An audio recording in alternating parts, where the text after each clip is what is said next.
Hey, everybody, welcome back to Couch Critics, aka the Garrett Graham official fan club. Well, maybe not official, but we are fans. That being said, I am your co-host Josh, alongside, as always, the other side of the couch. It's Dave. What's going on, my friend? How you doing? Man, I'm doing good, a little sleepy. I mentioned off air, but I'll say it here. I cut back my caffeine intake big time this week. So it's been a long week, but Like I'm less not than a I'm dozen Red Bulls, less than a dozen Red Bulls a yeah, day, right? no, Six, like 8, that's okay. 12's too no, many. so, like, what I had been doing, my life was I would get up, I didn't drink caffeine right away. I would get up, I'd brush my teeth, I'd take my medicines, like, because 'cause You don't we're have getting old, caffeinated so toothpaste? I use right? caffeinated That's toothpaste. It that's saves the a thing. lot of time. It's coffee flavor. That's what I need to make. People are like, your There breath is atrocious. I'm like, well, there's the moneymaker right there. There it is, the caffeinated toothpaste. No, I get up, I do all my stuff. I don't drink coffee until I get to work, but I sit down at my desk and I get a cup of coffee. I have a Keurig. I'm a teacher and I have a Keurig on my desk. I will Mm, make coffee, like I can lecture. Obviously, I'm a talker. I can lecture and make coffee at the same time and not miss a beat. that's Yeah, like oh walking yeah. and chewing gum. It's it, when Isn't the it's that machine important. fairly loud for a class? Like they're taking Eh. tests and they just hear that rattle Oh and no, that I don't. hissing. I'm better than that. That's when I switched to Red Bull. No, So they just hear, I would and then you look at them I and you would say, anybody do want a beer? I would do 2, I would do 2 Keurig K cups at once into a big coffee thing. I drink that. I do 2 more, drink that, and then Yeah. around lunch, I would drink not the 8.4 ounce, but the 12-ounce Red Bull, and then I'd have Coke when I got home. Like, my whole day was about the next piece of thing of caffeine. How how So I how know did there are they people out there worse, but how that's did they my trick day. us? How did they trick us into using single serving coffee grounds? Like how did they trick us into that? And also, I aren't we supposed to be the environmental, like I everything's supposed to be I know. back in the day, they're using recyclable filters and everything else and Yeah, whatever, like reusable filters. And here we are, reusable, we're like, we yeah. just throw away plastic, not Well, stuff. 'cause Anywho, I that's a different w story. well, you can look at it from the other side. If I made a pot of there are two negative things could happen. If I made a whole pot of coffee, I would either waste a whole lot of coffee, Or get or the I would fish drink w caffeinated when you or I dump it would in the drink lake. way too much coffee Right. because I wouldn't wanna waste, right? So, I mean, it's a yeah, anyways, I have been down on the caffeine, I'm back on the Welcome caffeine. back to Coffee Hey, Talk. This is Dave and coffee Josh, and talk.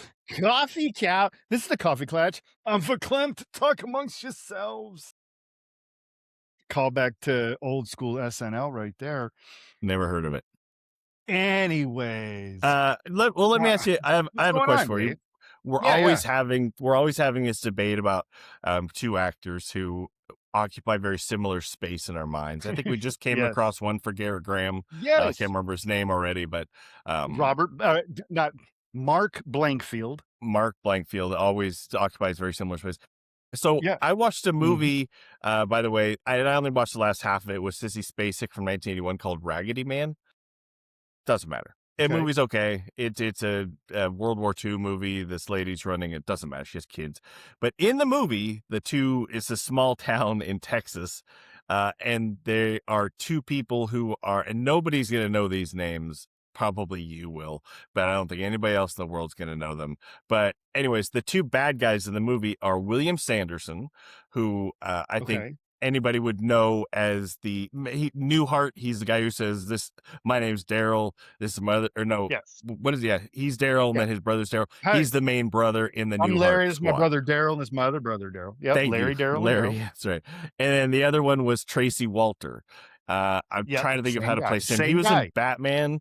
So, anyways, they occupy He's the he's the cook in the horse cool not Cool Runnings. Wow, no.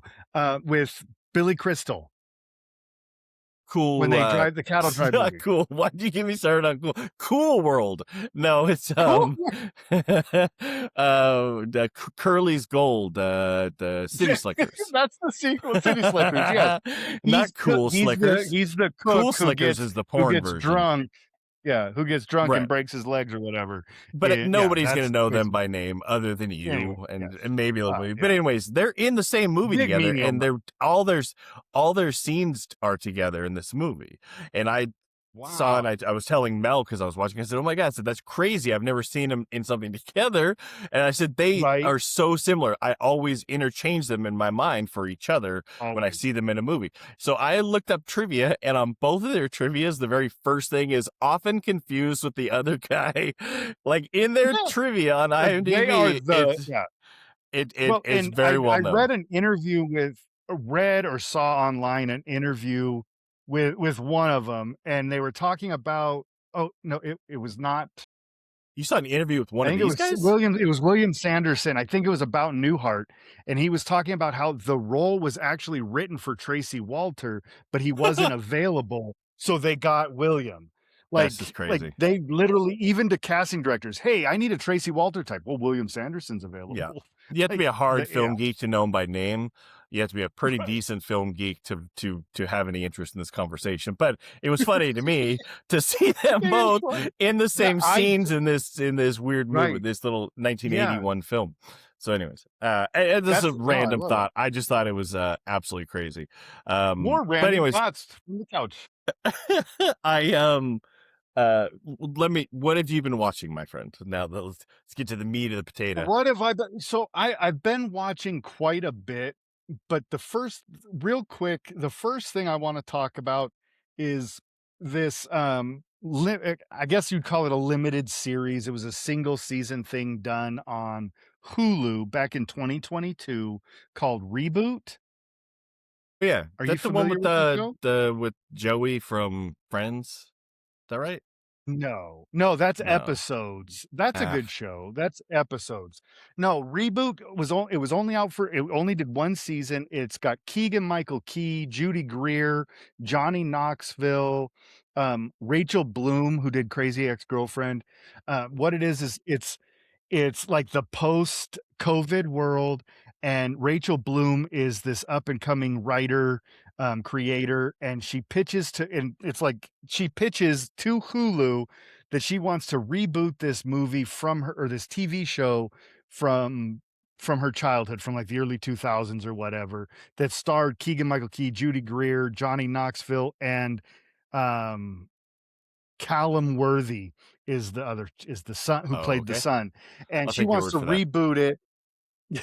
Yes, you will. She Yeah. wants to reboot this show. She explains why, and that she wants to go darker. She wants to do this different thing with it. And it's very meta. It's very funny. It was created by Steve Levitan, who did Oh, Modern okay. Family. Yeah. Um, but so it's really funny. I watched all I think it's only 8 episodes. The It's on Hulu, you the said? first It's on Hulu, yeah, and it was made for Hulu, it was a Hulu original, Right. but it's funny, Johnny Knoxville's hilarious, oh, it's also got in a small part is it Catherine Kinney from, Reno 911? Yeah. Yeah. Yeah, she's in it, she plays Callum Worthy's mom, her stuff She's is always really funny. funny, Carrie Kinney, but right? Carrie Kinney, thank you, Carrie Yeah. Kinney. But the thing that I really bring this up to call out to you is, if nothing else, I need you to, when we're done, go watch the first 10 or 12 minutes of the very first episode. So there's a scene where Keegan-Michael Key comes into Judy Greer's trailer when they're getting ready to start this, and they used to have a relationship when the show was on. They broke up and went about their ways, but he comes in, wants to make sure everything's cool, and she's in there, and her shirt is stuck to her bra, and she can't get it off, so she asks for help. He helps her, and let's just say she's got really nice breasts. Oh, Just just like yeah, me. yeah. Like, I mean, I was like looking in a mirror, I was like, "Whoa."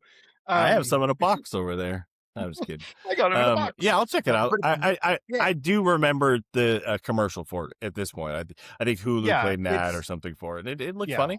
That's good to know. I enjoyed it. I thought it was really funny. It was a good time. Right. And then the only other sitcom that I watched before we pivot into actually talking about movies and whatnot is I finished because the finale came out just the week of recording this is I finished the Scrubs reboot and Bill Lawrence is so good at balancing comedy and emotional realism. Right. Um he hits the emotion really well, Yeah, he similar always to the does. way similar to how Linwood Boomer does with the Malcolm reboot. I don't know if you finished that yet, but I have not. they wrap it Neither up one with of them. some very emotional stuff. Like, Okay. it's just really, really well done. Scrubs, though, is different than Malcolm. Malcolm is very much, "This is the story, thank you, goodbye," Yeah. and move on. Maybe we'll do another movie in 10 years, but that's it. Scrubs very much sets us up for a continuing show, Okay. and leaves that series Yeah. end cliffhanger. I I plan on really liked it. I thought it was well done. right. I definitely plan on finishing it. I only got a couple episodes in. Um, there's so many things, and how it is, but I imagine Yeah, I'll probably marathon it at some point and watch a bunch of them over a weekend or right. something. So, it's But good to well, know. and I by marathon it, it's literally it's like they're 22-minute episodes and there's 9 of them. It's literally gonna take you 2.5 hours, they only maybe did 3 hours, nine. and They only did 9 episodes 9 of Scrubs. yeah, 9 Oh, episodes. Yeah, what which is a happened to Mel? weird number because you're like 6, 8, 13. Yeah. Do you No, remember 9. 26 was what shows used to do? Yeah, 26 yeah, episodes or back in the something. day. Like, that's why The Yeah. Simpsons has, like, 250,000 episodes is because they had to do Right, so many yes, for because they every did season, so many. which is Yep. it's crazy. The streaming has definitely changed all that. Hey, there's a Oh, show yeah, on for sure. AMC, by the way, a little off topic, but, called The Audacity. I I mentioned it wanna before. watch it. It's a Silicon Valley Yeah, bro show. The yeah. reviews, a lot of the people seem to be pretty negative about it. I thought it was great. I only watched Really? first Did episode so you? I far. wanna watch it.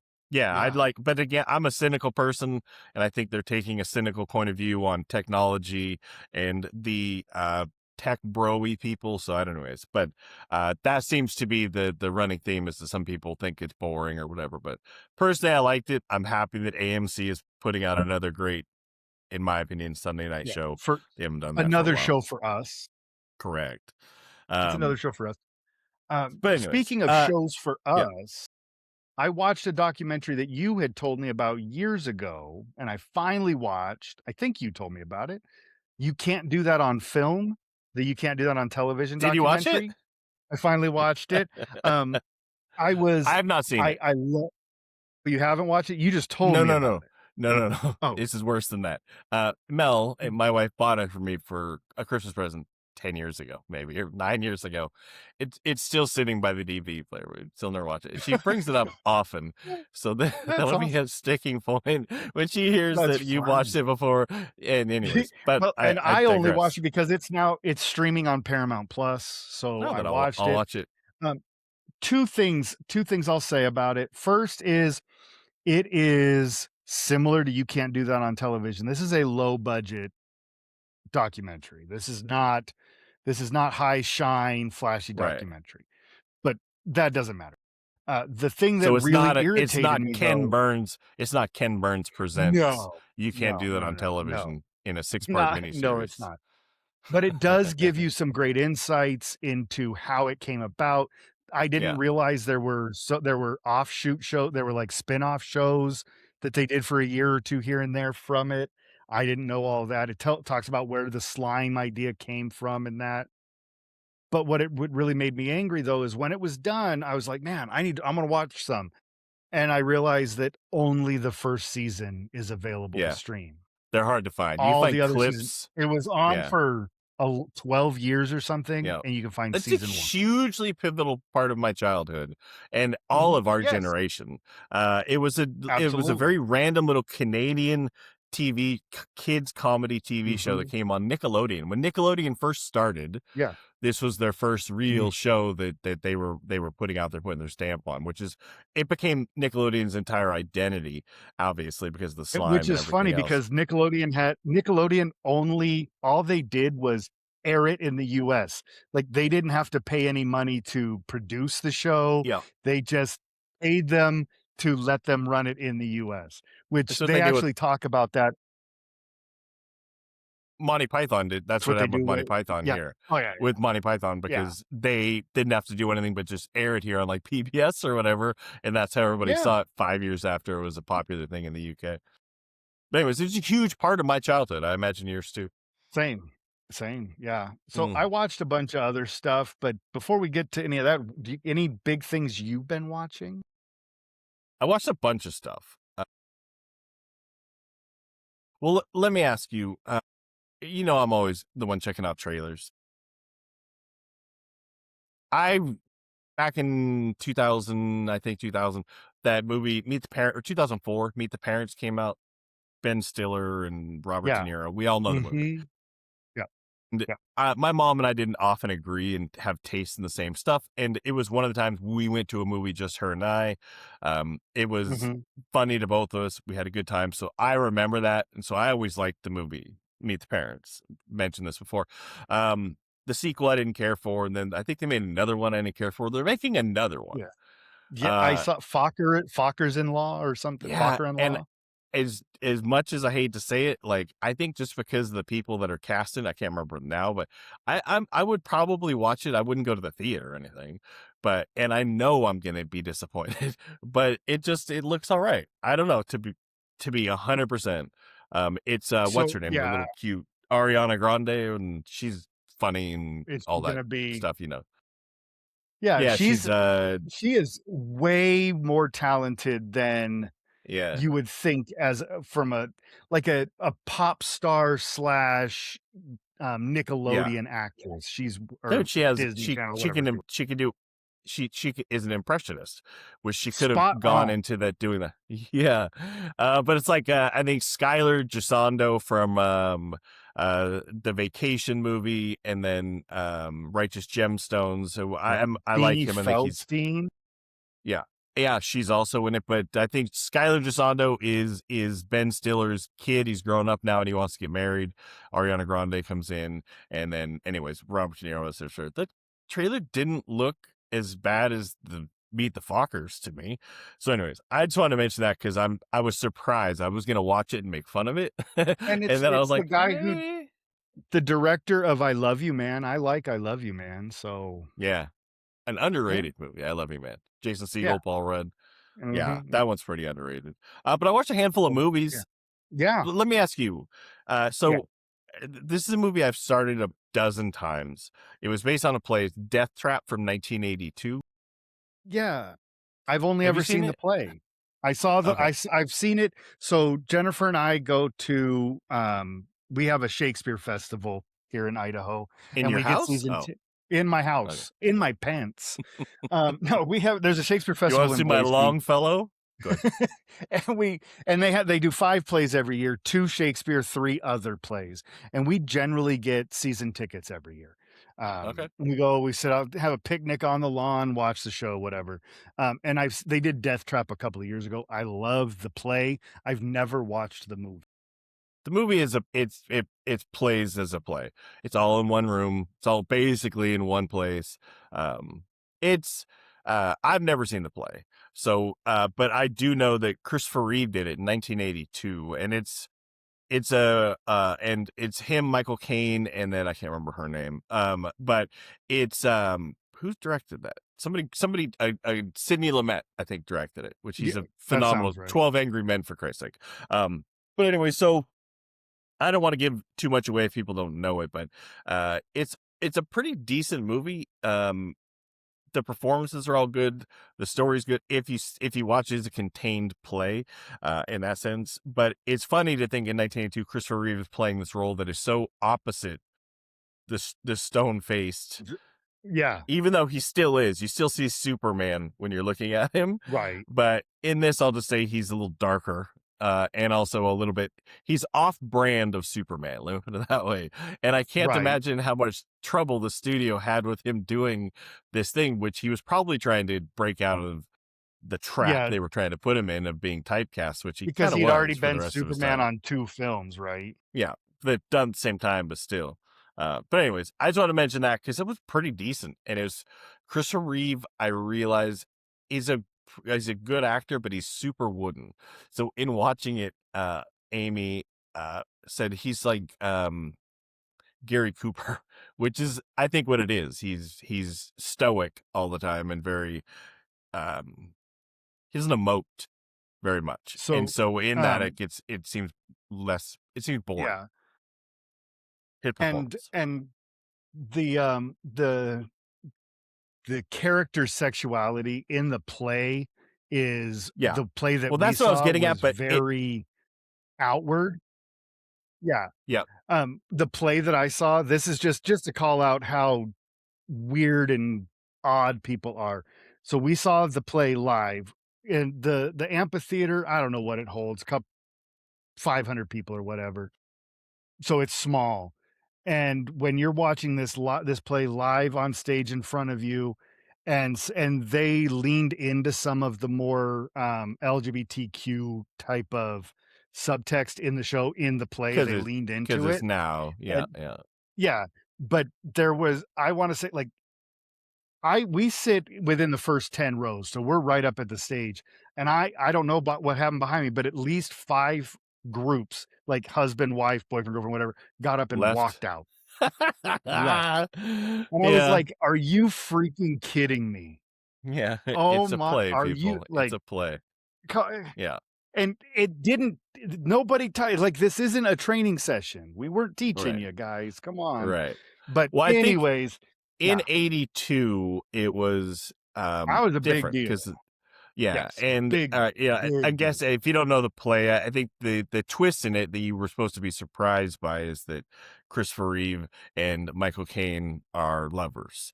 And that's the Yes. twist. So there's a scene that happens that apparently was supposed to be the shocking bit for everybody. And it was because you're seeing Superman making out with Michael Caine. But anyways, I hold back on that. But I also have watched a ton of so Roger Corman, TCM's doing a whole Roger Corman thing all Yeah. month. So I've been trying to catch up on a lot of his movies, and I've actually never seen until now Bloody Mama, which is the fictionalized tale Mhm. of Ma Barker and the Barker Boys. Yes. Um, Mhm. It's a good movie. like Like, it's a good in a like a in a 60s, 70s kind of yeah, exploitation. It's a yeah, good exploitation. yeah. It's really young De Niro. Yeah. Uh, he's a baby in it. He seems like, He is. but yeah, I liked it, more than I thought I Yeah. would. I It's very good for Roger Corman. It's not very good for a major studio. Do you know what I mean? Like, it's not Bonnie and Yeah. Clyde, No, and it's it's not. basically coming out right on the heels of Bonnie and Clyde. They made it because of Bonnie and Clyde, I'm sure. That everybody was looking for properties of Depression era gangsters and Depression era robbers and thieves and stuff like that, you know. But anyways, it was actually pretty good. It's what's her name from who plays Mama? Um, Susan Shelley Winters. Winters, Shelley Winters, not Shelley Susan Winters. Winters, Shelley Winters, as Mama, playing a role that's very different than what you've seen her do. She's not timid Yes. in this; she's a little bit sadistic and stuff. But She is. I liked it. I liked it more. I thought I was Yeah. going to watch it and make fun of it, like any good Corman movie. You know what I mean? Like you Yeah. watch it just to Sure. make fun of how bad it is, but it was actually okay, Absolutely. to be honest. So, Yeah. anyways, That they took a that's lot of funny. liberties with stuff, but I watched a movie like that, not a Corman movie, but you could see it has some Corman fingerprints on it. I watched this movie from 1989 called My Mom's a Werewolf with John okay. Saxon and Susan Blakely. It's also got, Is that the what's her prequel to My face? Stepmother's an Alien? Is that the prequel to the Stepmother's I an Alien movie? Do wish. you remember that No, piece of it's that not. movie? I do remember that one with Dan Aykroyd, right? And Kim Basinger, Yeah. right? Anyways, Yes. go ahead. Yeah. No, You this has nothing to do with it, werewolves. but this movie is it is so bad, it's hard to make fun of. It's just like John Saxon, if you don't know who John Saxon, he's the police officer slash dad in Nightmare on Elm Street. He's in, is it Game of Death with Bruce Lee, Yeah. or Enter the Dragon with Bruce Yeah, Lee? he Enter the fights Dragon? Bruce Lee. Yeah. Anyways, It's Into so the he's Dragon, in a yeah. lot of he's you'd recognize him anyways. Susan Blakely was like an Emmy award-winning actress in dramatic television in the 70s, and now she plays a suburban mom and John Saxon is this mysterious pet shop owner that bites her, but, like, when he bites her, it's in this really, like, she's stuck in a rut. She's in a marriage where her husband doesn't really pay attention to her. Her daughter Her is husband doesn't growing bite up her watching everything. anymore, stuff like that. Not right. So John Saxon ends up using his werewolf mind tricks, and they end up back at his place or whatever. And to bite her, he bites her on the toe, like on the big toe. That's Like I was like, any good werewolf would do. You go yeah, straight for the like, feet. He's like the Quentin right. Tarantino of werewolves. It's like, get them shoes off. So so if I Let's don't have a know if look at it'll if them. it, I don't know when it's releasing, but I did do a review for Real Talk of this movie, and I make that exact joke about this is like That's where I stole it Michael from. I saw your script. Go ahead. so it's on my script. It's directed by this guy named Michael Fisher, who definitely has a very specific oeuvre. It's this and Death Spa. Death Spa is a mid-80s like techno horror movie slasher that takes place in a gym.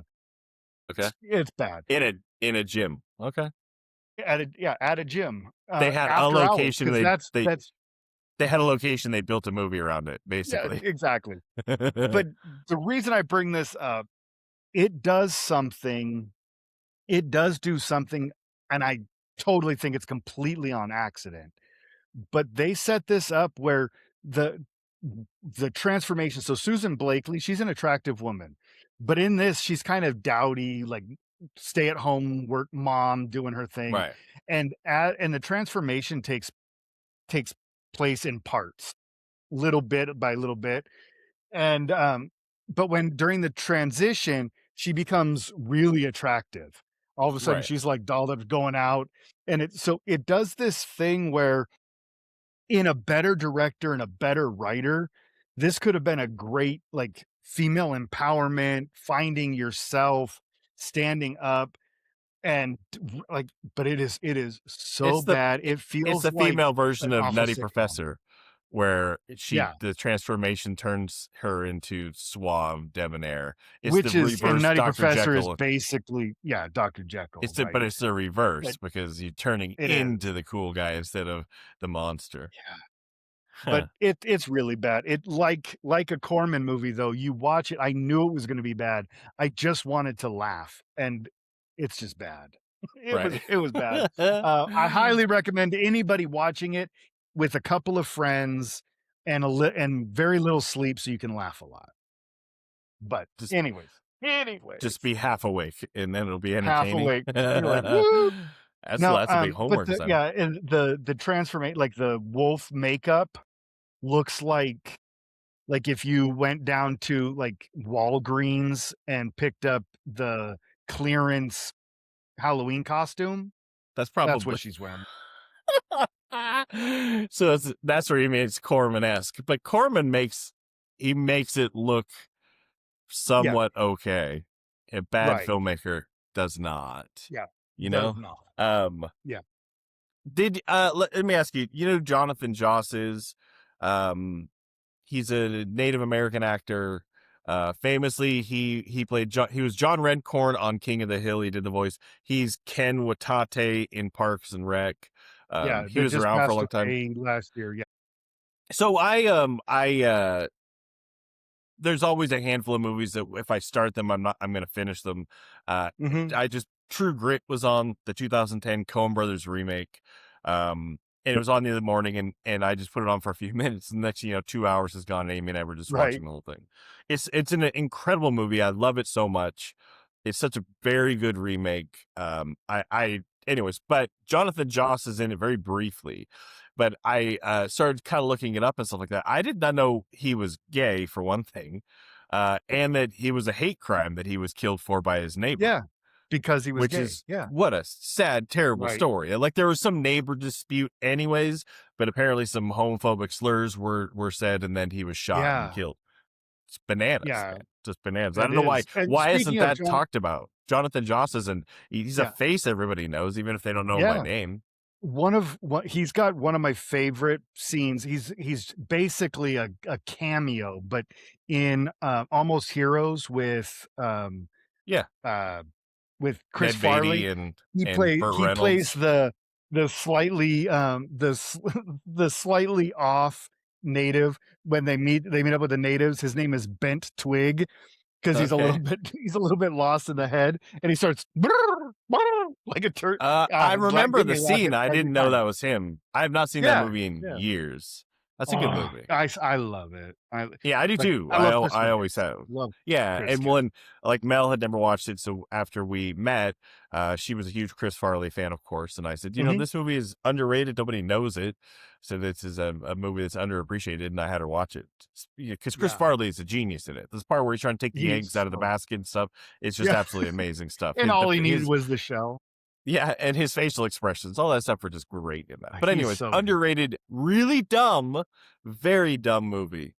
Don't get me wrong, but still very funny. The part in a little sidetrack in Almost Heroes where he's a drunk, Chris Farley's character, and he's pouring bottles of whiskey down his throat, and then at some When he point they're thinks he telling him drink you got to stop drinking, and he starts drinking like he's just pouring the bottle down his throat, and and then he while does it's that pouring on little his face, he turns to them and smiles, and then goes back and chugs the rest of it. It's just pouring "Get down his your face, own bottle." but because it's Chris Farley, it plays off insanely funny. So So to good, so good. continue on the low budget thing, I watched a movie that I swear I had seen the whole thing before, Mhm. but I guess I'd only watched the beginning, which is 1978's Piranha. I watched it Oh, a I couple of days ago. love that movie. I do, Joe well, I I'm do Joe too. Dante. It's Joe Dante's first movie. It's a big cast of people. Corman produced, which is another reason, all those things, et cetera, et cetera. It's Steven. It's basically they were trying to copy Jaws famously 100 because Jaws was very big 2 years, 3 years before that. And so they were making their own, but they couldn't afford a big shark. So they were like, well, how about little fish? And so that's the whole Yeah. movie is basically the performances are all pretty Mhm. bad, et cetera, et cetera. None of that matters. But uh, Steven Spielberg convinced the studios not to sue them because of the fact that he got to see a copy and he was like, oh, this is funny. This is a good movie. Yeah, I this is liked good. what this is saying about Jaws. But anyways, so I Did had you do always, you know who wrote that? I'm sorry, do you know who wrote Piranha? yeah, John John Sayles. Sayles. John Which Sayles. again, that is another impetus because I'm doing a John Sayles thing right now and watching his Oh, movies. yeah. He's the guy who just did Lone Star. Everybody should check out Lone Yeah. Star. It's hard to find, Lone but it's Star. very Yep. good from '96. But anyway, Yeah, so I love them. I had watched the first half of it like not that long ago, like a year ago. And I thought I had watched it. Maybe I watched it when I was younger because it was probably on at somebody's house, like Neff's house or something. I don't know. Sure. Oh, And we yeah. were probably stoned or drunk or whatever. And but anyways, I had no idea the second half of the movie, which was like a new watch, which is weird. But it's so campy, it's so good. Um, and Roger Corman, I'm in this low budget watching these cheesy schlocky cult cult movies Oh, are yeah. my weak Mhm. spot, and so Yeah. it's nice to fill in some of those gaps. But anyways, Yeah. I Uh, it's good. so are you telling me you were Dumb. drunk, stoned, brilliant, dead That's exactly when right, you and it watched was it? National Lampoon's Piranha. Uh, I watched a movie I got a cool piece of trivia out of. The movie's not good. 1987's Hiding Out. It's with John Cryer and Keith Coogan. Oh yeah, John Cryer's a isn't he like stockbroker. a He's mob like guy? he's a stockbroker that has some criminal dealings and he's running from the mob. Doesn't he So have he like a really cleans dumb shaves. haircut? He has a really dumb haircut in Yeah. the beginning, Yes, he right? dumbs it Like up it's so that he can hide out. flock of seagulls, isn't it? Yeah, Something like that, like it's brushed Flock of up on the Seagulls sides. light. Flock of Seagulls light. Um, so couple of things with it. There's one thing that the movie actually does really good because John Cryer is playing Ends. somebody old out of high school. Annabeth Gish is kind of the love interest, and she's in high school. And he is always really good at hanging out with her, but anytime she tries to make it romantic or anything, he's like the character pushes away. In 1987, he's pushing away like, "Whoa, I'm Yeah, like I can't tell you I'm too old, but whoa." So he because does he that really knows. good. And he does it in that. So I appreciated that. But the thing that I got is I started going down the rabbit hole as we do, and I'm looking up Annabeth Gish, and I'm like, is she related to Lillian? So I look and no, she's not related to Lillian Gish. She gets that a lot, but she tells this story how right after high school, she was because Lillian Gish lived to Who's almost Annabeth Gish? Give me something else she's in that I would know her from. no idea. She was in Hiding Out in 1987. Oh, okay, yeah, definitely. I know her then. Why Um, don't you just start with that movie? Should have said that from the beginning. right. Yeah, good. Annabeth Gish, she was in Mystic Pizza with Big The Mouth, toothy girl Julia from the Roberts, pizza place. Toothy Girl. Okay. Yeah. She did the let's see. Man, I honestly, she's in 2 episodes. She plays Julie in 2 episodes in the couple episodes of Barry. Think about Barry. She played Julie in a couple episodes of Barry. Don't worry about it. Forget it. We don't need to get into all The that. story is I'll she call her after after high this. But school, she's wanting to move to Hollywood to become an actress. She writes a letter to Lillian Gish, who she's not related to, but she writes. Lillian Gish actually writes her a letter back. you're kidding. No, serious. In that letter, it says something to the effect of, what was it? Was darling, there's too Tell much people talent you're already in related. Hollywood. There's already too much talent in Hollywood that they don't have enough room for. Don't even try, you won't make it. So like Lillian like just tried to Well, shoot her down. Like, wow. so Lillian Gish, famously silent actress, she was there from the beginning. Yeah. She's great in Night of the Hunter. She had a long spanning Long career. career. She's Yeah. respected, all those things. So I guess the question then is, was she right? Because I just had to ask you what Annabelle Gish is in, So and we couldn't come up with something I would know her from. no, Just but say. I mean, So she maybe. has 108 credits. So I'm gonna go with she Okay. was successful. So she has a career. Then she has a career. If she's a working actor, then she's successful. Yes. I get it. She Okay. has a career for sure. They're all just so- background parts. So $7 right. a day. It is a lot of single episodes or small arcs yeah. on TV Hey, shows. But you're working. You she's keep your working. insurance. You keep your union stuff. Yeah, I mean, she open, did an and episode of really, Parks that's all and that matters. Rec. Yeah, she did a lot. She's Who's she done in a Parks lot of and stuff. Rec? She's in one random episode, and she plays the character. I don't know. I lost it now. I don't know. She just does. It's one random. She plays Stephanie Wyatt in Oh, the yeah. I do know who she is, and I know exactly who she is the now. one episode of like season 5 or 6. Yeah, she's whatever, the sister. She's Adam Scott's sister in one episode. So She's that's in her. only that episode. So yeah. she's recognizable. You know, And who I she do is. know who she is. Yeah. I didn't you know her by who she name, is, but but so thought it she's was in that, which is cool, but it's not a good movie. But that was a long way to go for that bit of trivia. But so Hiding Out though it's Yeah. like her second role. It's her first big role.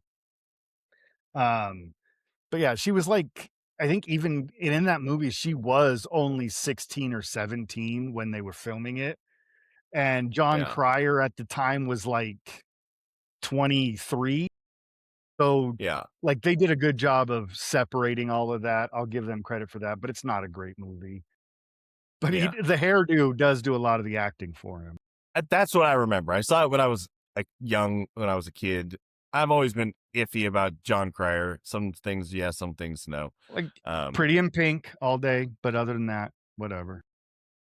Sticking with some of the low budget stuff, I also, by the way, watched another Corman movie because again, TCM's doing a whole thing. Yeah, it's I'd never actually seen it, but it's Coppola's first movie, Dementia 13, from never seen it. 63. It's the first thing. Famously, if anybody's curious or want to know, Roger Corman has an amazing story about how the movie got made. Basically, they had a little extra money left over when they were filming something in Europe. Francis Ford Coppola was like an assistant cameraman on this thing in Europe for Roger Corman, low budget film guru, and then said, if you can make a movie for like 20 grand, take the van full of equipment and go to Ireland where you can still film, write a script and get this done. You have a week and a half or something like that to do it. And go. So he did. And he came up with Dementia 13. It's pretty good. Knowing that, it's pretty good. Like, it's a great first film. It's funny because in watching it, Amy's always looking for boom mics, like, in just Mhm. general. She's always like, "Hey, you see Yeah, the boom pop in at the top of the frame or something?" And right. there are a couple of scenes where they're filming in the wrong side of the sun, and it's because of Oh, lighting, and yeah. so the boom is just like you just see shadows all across their Across faces of the boom faces? mic Yes. and the cord and the guy's arm, like, you can Yeah. see all of it in a So couple of pretty pivotal scenes for a long time. and Dementia 13 is one of those movies like Night of the Living Dead. There was something weird happened. Movies in the mid to late 60s, for some reason, a lot of filmmakers forgot to renew their copyright status. So Yeah. Dementia 13 and Night of the Living Dead are both public domain. So anybody like you could rip it and put it on our YouTube kind of thing, like with no repercussions. We could get a copy of it and put it on DVDs and try to sell it to people if we wanted to. This Like it, is the Dimension 13 has a lot of value because it's Francis Ford Coppola's right. Early first movie, first, yeah. and, it's his first movie. He was an assistant cameraman other than his student film he did in, like, UCLA, and he's one of the original pioneers of the new film movement. Yes, he is. He was the dad. He was the older brother to the Steven Spielberg, the Right. Scorsese. And the He was Brian all De that. He was Palma. Mhm. Yeah. But anyway, so it's worthy for that reason alone. In that the movie's actually not terrible. It's Hitchcockian. It's very much like a Hitchcock movie on a decent on a shoestring budget. But Right. I didn't hate it. All right. But anyways, worth noting because to stay in that same vein. I have a couple others. What do you got? I have about 5 more, but yeah, I have 5 and a half. I'm just gonna go real quick over these because there's nothing really big to shout out. But I watched this movie called Digging for Fire from 2015 with Jake Johnson from New Girl and Rosemary DeWitt. Um, it's it's one of those it's a mumblecore movie. So Joe Swanberg and Jake Johnson came up with this story that a married couple are house sitting for somebody and doing some backyard work, and during that backyard work, he finds a gun and a bone. They're gonna And say they find fire. They dig it up and there's just fire there's burning fire underground. burning And underground. they're like, "That's But weird." Satan. every scene is 100%, it's almost 100% improvised. Like, Wow. they're said, "This is what the story is. Like Go do Curb your thing." level. Yeah.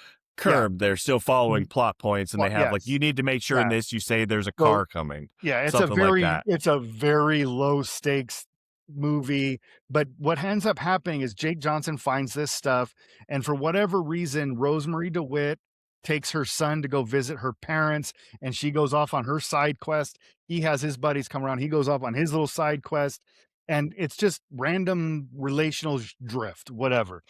What this movie is good for is, there's this small scene with Sam Rockwell, um, Anna Kendrick, and a couple other people that I don't recognize off the top of my head, but at around a pool, Sam Rockwell is always funny. He's kind of Yeah. the dickhead best friend guy, Yeah. at Yeah. which he does amazing.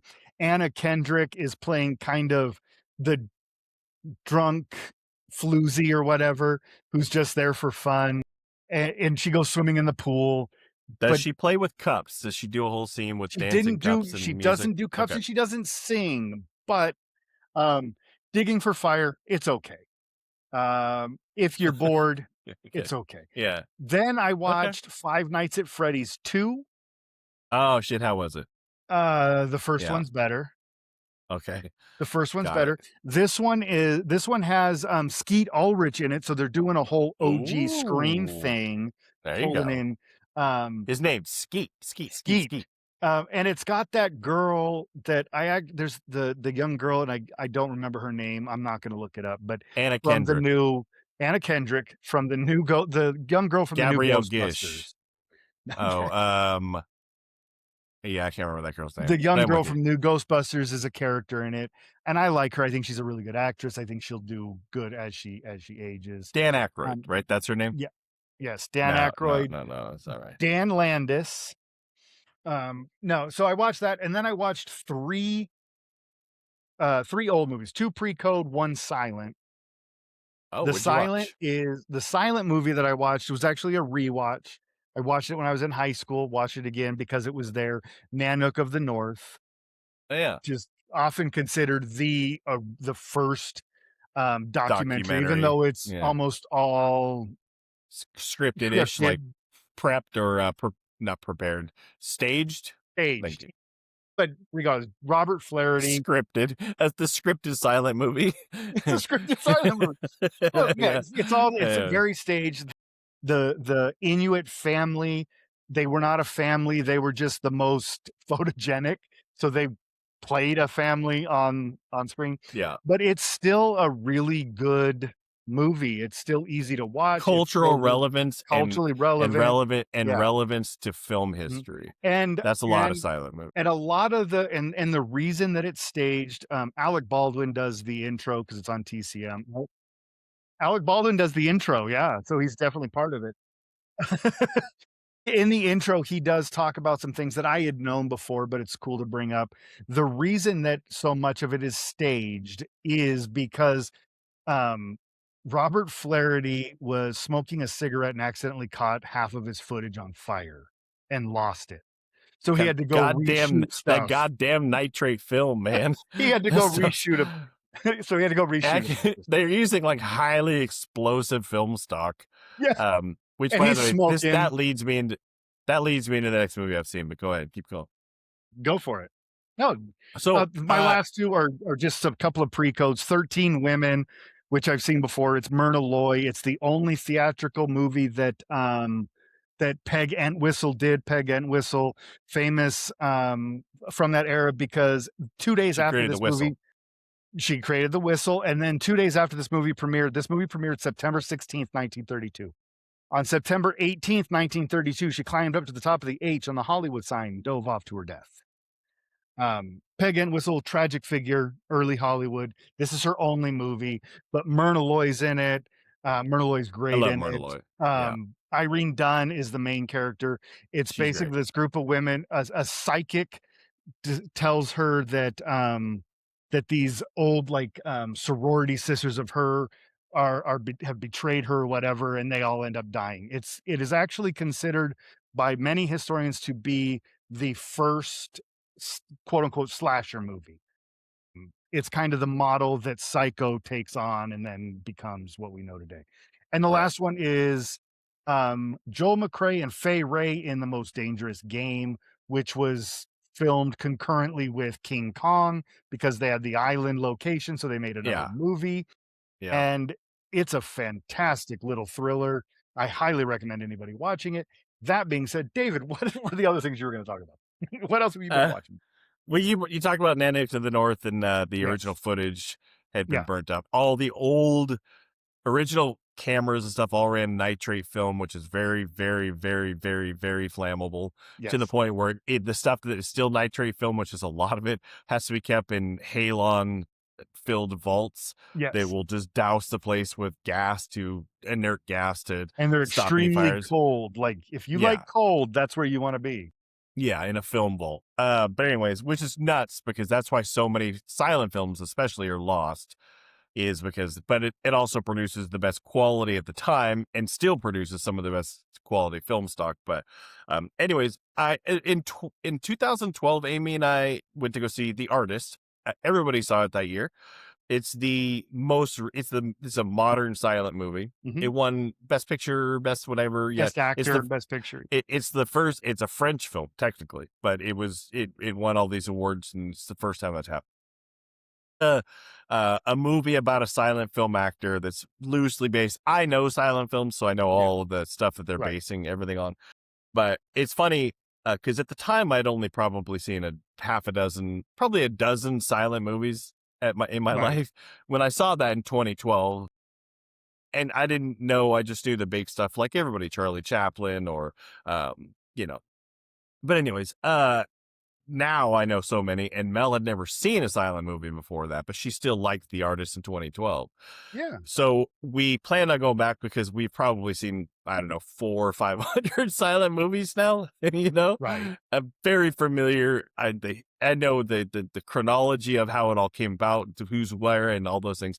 So we're watching it first. I'm picking it apart because I'm finding stuff like, well, that's not how they would have filmed that back then. I don't know why I'm doing that, but in my head, because I know them so well. But it's a great movie still. I Yeah. still really like it a lot.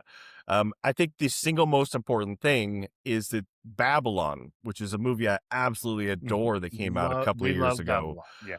Yeah. would not exist had this movie not come out and been well received, because it Right. kind of opened the door for Sure. some of the same concepts, everything else, and Mhm. all those things. It's a beautiful movie. Anybody doesn't know though, uh, the actor is despondent at the end and like lights his film stock on fire, and which it literally goes up Yeah. like a firework because it's insane. It's black powder. But anyways, we finally watched that. We've been talking about it for 5 years since we started watching a lot of silent movies, and anyway, we finally got around to it, and I love it. It's so very good. Yeah. um in my rating scale, it's like in that 4, like out of 5. Like it's Yeah. very, very It's a solid. high. Sure. um but anyways, I just want to mention that because it was funny you brought up Nanook in the North. Yeah. And Good movie. People should yeah, check it out. And anybody who it doesn't it is understand really good. silent movies, yeah. Yeah. But it is a fully silent movie. There's only one real line spoken in the movie, And it's 2 John lines Goodman way technically at at the the end, end. right? John Yeah. Goodman at the Uh, end. but it's absolutely worth watching. Um, I, Another thing, by the way, really quick, I don't need to go into it, but I started watching a lot of remakes and originals for remakes, and I didn't buy the Blu-ray for the original Django from Yeah. 1966, um, which I thought I had seen, but I had never actually watched. So Right. we watched it. It's the first of the Django anything. It's the original. It's the only one that technically is the actual Django. They made a bunch of sequels that are They not. did. I can't remember his name now. But anyways, from Django. What's the guy's name who plays Django? Not Uh, Jamie Foxx. no, Frank Nero. Franco Nero. Franco Franco Nero. Nero, an Italian actor, um, plays the original Django in this movie. He's also cameoed in a bunch of other stuff and been in other movies later, but he was in Django Unchained, which is funny because he's, if anybody didn't know, in the bar scene where Jamie Foxx is at the bar and they're bargaining for slaves behind him or whatever. And there's a bearded guy standing next to him, and he goes, "What's your name?" And he goes, "Django." And then he goes, "The D is silent." And then Franco Nero is the guy who's asking what his name is, and he goes, "I know." Because he was the original Django. 'Cause he That's some was. of the coolest trivia in the movie. But anyways, it's pretty good. I expected it to be a little better, to be honest. I'm not, I'm not upset that I watched it. It's got some cool, fun stuff. It's campy. It's campy even for the Is it? time, Really? which I didn't expect that. I expected a little bit more, the big gun down, or even a little bit of the Leone stuff. But it's a little bit more. I don't know. Like they were really going for more shock and awe than anything. Yeah. And he is still doing so much. Like he's still Yeah. very active acting. He's got like 18 things in his upcoming. Like Franco Nero's all he's work, work, Yeah. work. But Yeah. yeah, he was actually do you know much about Franco Nero? Like, No, I don't think so. before he was an actor, so he did, he was a painting photographer. He took pictures for museums of paintings and things, and he was actually discovered by John Huston. John Huston saw him and said, "Man, you'd be really good." That's how he got discovered. So, shout out John Huston. What did John Huston put him in? That's a great question. I should have been more prepared. I should have known you were gonna bring up this movie and had the rest of that trivia locked, but Bad. Don't worry about it. but We I can. did know that. I come on, give me credit for knowing that part. So just real quick, and we'll get off of Django. It's pretty good. People can watch it. I wouldn't pay for it, to be honest. It's in my collection now, which I don't mind because I like the Italian westerns. But I did watch all the 28 Days movies, Hmm. um, or the 28 movies, 28 Days Later, 28 Weeks Later, 28 Years Later, and then Did you 28 watch Years Did Later, you The Bone watch Temple. 28 Days with Sandra Bullock first, though? No, but that's going to be one of my jokes. It's an office joke, actually, where Pam comes in and says she was so scared watching this movie. And then I think Jim in the show points out, he goes, how did you confuse 28 for 28 days later for 28 days? And she says they look like they were the same. But anyways, that's a You mean side note. But Was that John Krasinski or Randall Park? John Krasinski, yeah. Because they were both. Jim for one moment or another. But so in when I was a kid, my sister, God rest her soul, she's passed away now. But she really had a crush on Michael Biehn, who was like the hero in the Terminator movies. For anybody who doesn't know, he's in Aliens. He's in a bunch of stuff, but she always had a crush on Michael Biehn. It was kind of a joke around our house that my, sister, we would, whatever. At some point, my dad also passed away, God rest his soul, had run across the movie called Chopper Chicks in Zombie Town. Yeah, I It's a remember. trauma movie. Yeah, It's I a, know the a movie trauma well. film. And so in that, there's Ed Gale is a Mhm. little person, Yeah. who famously, I think, was also one of the people who did Howard the Duck, things like that. But if you look at a picture of him, especially in this movie, his face looks like Michael Biehn. His face looks like Michael Biehn, who my sister had a crush on. So I don't know how my dad discovered this, found it, saved a clip or whatever, recorded on VHS tape. This is in the early 90s, late 80s. I don't know when it was, maybe the 90s. And we joking in the house to my sister, he goes, look, there's the guy you like. There's your boyfriend, is what he was saying, to, poke fun at her. And it's a little person. And she's like, that's not him. And it does look like him. So anyways, in my Yeah. family, there's still a running joke where, those old TV guides where Mhm. they would list Oh, all the movies, and he had oh, very yeah. carefully with an X-Acto knife cut Michael Bihn's name out of something else and then glued it onto the Chopper Chicks in Zombie Town, which I still That's have awesome. that book that he did that to. Anyways, a running joke in my family. God rest them That's both. funny. It was a lot of Um, fun. But anyways, Ed I Gale, watched that though, last night. Hmm. Ed Gale, not a great human. Just throw that out there. We do not condone That's anything. fine. At the time he I passed have away, he passed away in 25 while being investigated for attempting to solicit sex from minors. So, okay. not a good dude. Not a clue. But But anyways, yeah, sorry, I don't know of him anything I'm other just gonna than that. cut that off before the But trolls get thanks into for the for cut that off. all the trolls, who know who he is. I'm talking about a But little anyways, person and I talk about thanks for trolls. taking my family story down. But anyways, I'm just kidding. But I watched that last night. Actually, Yeah, this is the funny thing is, because we were doing zombies and this movie came up and I said I've never seen it. It's on YouTube. yeah. It's called Chopper Chicks in Zombie Town. It might also be called Cycle Sluts because that's what they were going to call it. It's a trauma film, so it fits in that trauma Yes. ridiculousness thing. Everything else. It's got Hal Sparks in it. Billy Bob Thornton is in it. Very young Billy Bob Thornton. I did not It's got remember House Spark. Robert Loggia's daughter is in it. She doesn't even have a picture on IMDb. She's a producer mostly, but she's one of Yeah, the biker chicks in the movie. yeah. Very weird. But anyways, absolutely awful movie. I forced Mel to finish watching it till late into the night last night, early this morning, because I was determined to finish it because I'm a completionist and stupid. But anyways, I did watch that. Yeah, But it has a forgetting fantastic cast. It it's does. got it does have a big cast of people. It really does have a lot of, but it's a trauma film, Well, so yeah, people and aren't it's working for real money. so many of the actors in it, they're like, "Oh, I remember that guy. He was in this show, or he Yeah, did an episode of that show I loved." Like Earl yeah, except for Bowen or whatever, and Billy yeah, Bob Thornton, which in Billy most Bob places they put him first in the list now, even though yeah, his part's even pretty though he's small. way down the call sheet. Yeah. But forgetting all of that, just a Yeah. funny little joke about my family and growing up. But Chopper Chicks in Zombie Town is terrible. But Mel, It's trauma terrible, though, so it's a it's different kind trauma of terrible. terrible, It's a different but kind of it's actually boring trauma. Like there's good trauma, like Toxic Avenger and Class of Nukem High, where you're watching, you're like, this is funny and silly at the same time. It campy on purpose. This is a little bit not. This is almost as boring. I really had to get through. I put it on 1.5 speed, like for the last half of the movie. We just finished I it. just, I just wanted to Completist. finish it. Yeah. But anyways, all that being said, we were doing zombie movies last week. Yeah. So, yeah, We you talked about Danny mentioned Boyle. We got to 28 years later, yeah, right? which neither of us had seen. Boyle. Yeah, correct.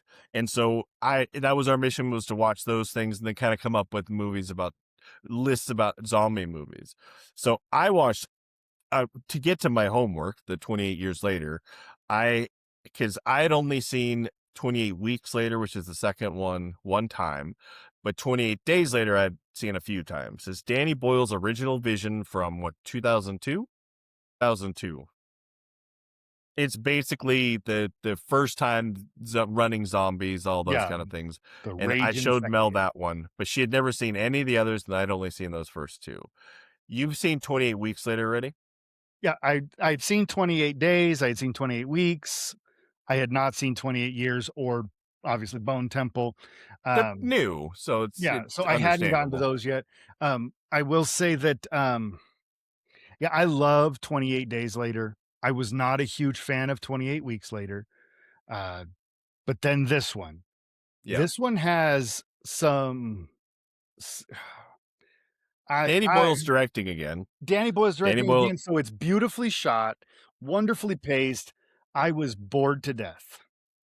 yeah, I can It see took that. me 3 attempts to finally sit down and watch it all the way through. I Basically, don't know why. it's 28 years. So obviously, if anybody didn't know, in 2002, they made 28 Days Later, written by Alex Garland and directed by Danny Boyle. Danny Boyle is a great director. We talked about him last week.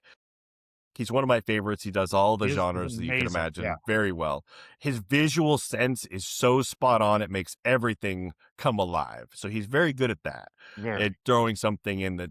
But anyways, so 28 Days Later is kind of a zombie apocalypse theory, but it's some sort of a virus gets out and kills everybody, and this guy wakes up 28 days after this thing had happened in a hospital, confused, doesn't know what's going on, everything's empty. Then 28 weeks is 28 weeks after the virus was released, 28 years after, in case anybody didn't know, which would be crazy if you didn't. 28 Days Later is wonderful. It's So good. for the type of movie that it is. It was creative. It was different. Mhm. It's the first time zombies ran, right? Like, Yep. because zombies But were the they George Romero yeah, slow moving zombies right. most everything else. And I think a lot of the purists to the zombie format were originally kind Kinda of mad taken about it. aback or pissed about the fact that they're running. But I got to tell you, when they run, it's a shitload scarier. It is way creepier Right. to see them hauling ass, right? And why wouldn't they? What's the difference? But anyways, so 28 Days is great. Um, 28 Weeks, I watched it again. This is the second time. I didn't like it the first time. I did not like it, but didn't really care. I did not like it the second time. I didn't like it even more. It's not very good. Danny Boyle has nothing to do with this, so the visuals are very Yeah. weak, And Alex unentertaining. Garland had nothing to do with the screenplay. It was a Yeah. different everything's new. Yeah. I feel like there was a studio movie that they were figuring out how they could put stuff together to make a series out of it. It's not good. It's boring. It's ridiculously implausible. Like, I don't know if you remember, but at one point there's a helicopter pilot who tilts his helicopter down to mow down with the blades a bunch of zombies in a field. It's basic engineering, is you can't hit stuff with your rotary, your propeller, or your Right. whatever it is, the helicopter blades, because it'll put him out of balance and you'll crash and break them and whatever. But he's mowing down hundreds of these guys. It's so dumb. The dad in it, Robert Carlyle, who's a Mhm. good actor. I like Robert Carlyle. I do too. It becomes, if you didn't remember, becomes a zombie halfway through or a third Mhm. of the way through, and somehow just keeps popping up, even though these kids are hundreds of feet, like, or not, no, like miles away from where they saw him last. Then he just keeps popping up, and there's Mhm. no explanation. This is very not good. So I was hesitant for 28 Years Later, and so was Mel.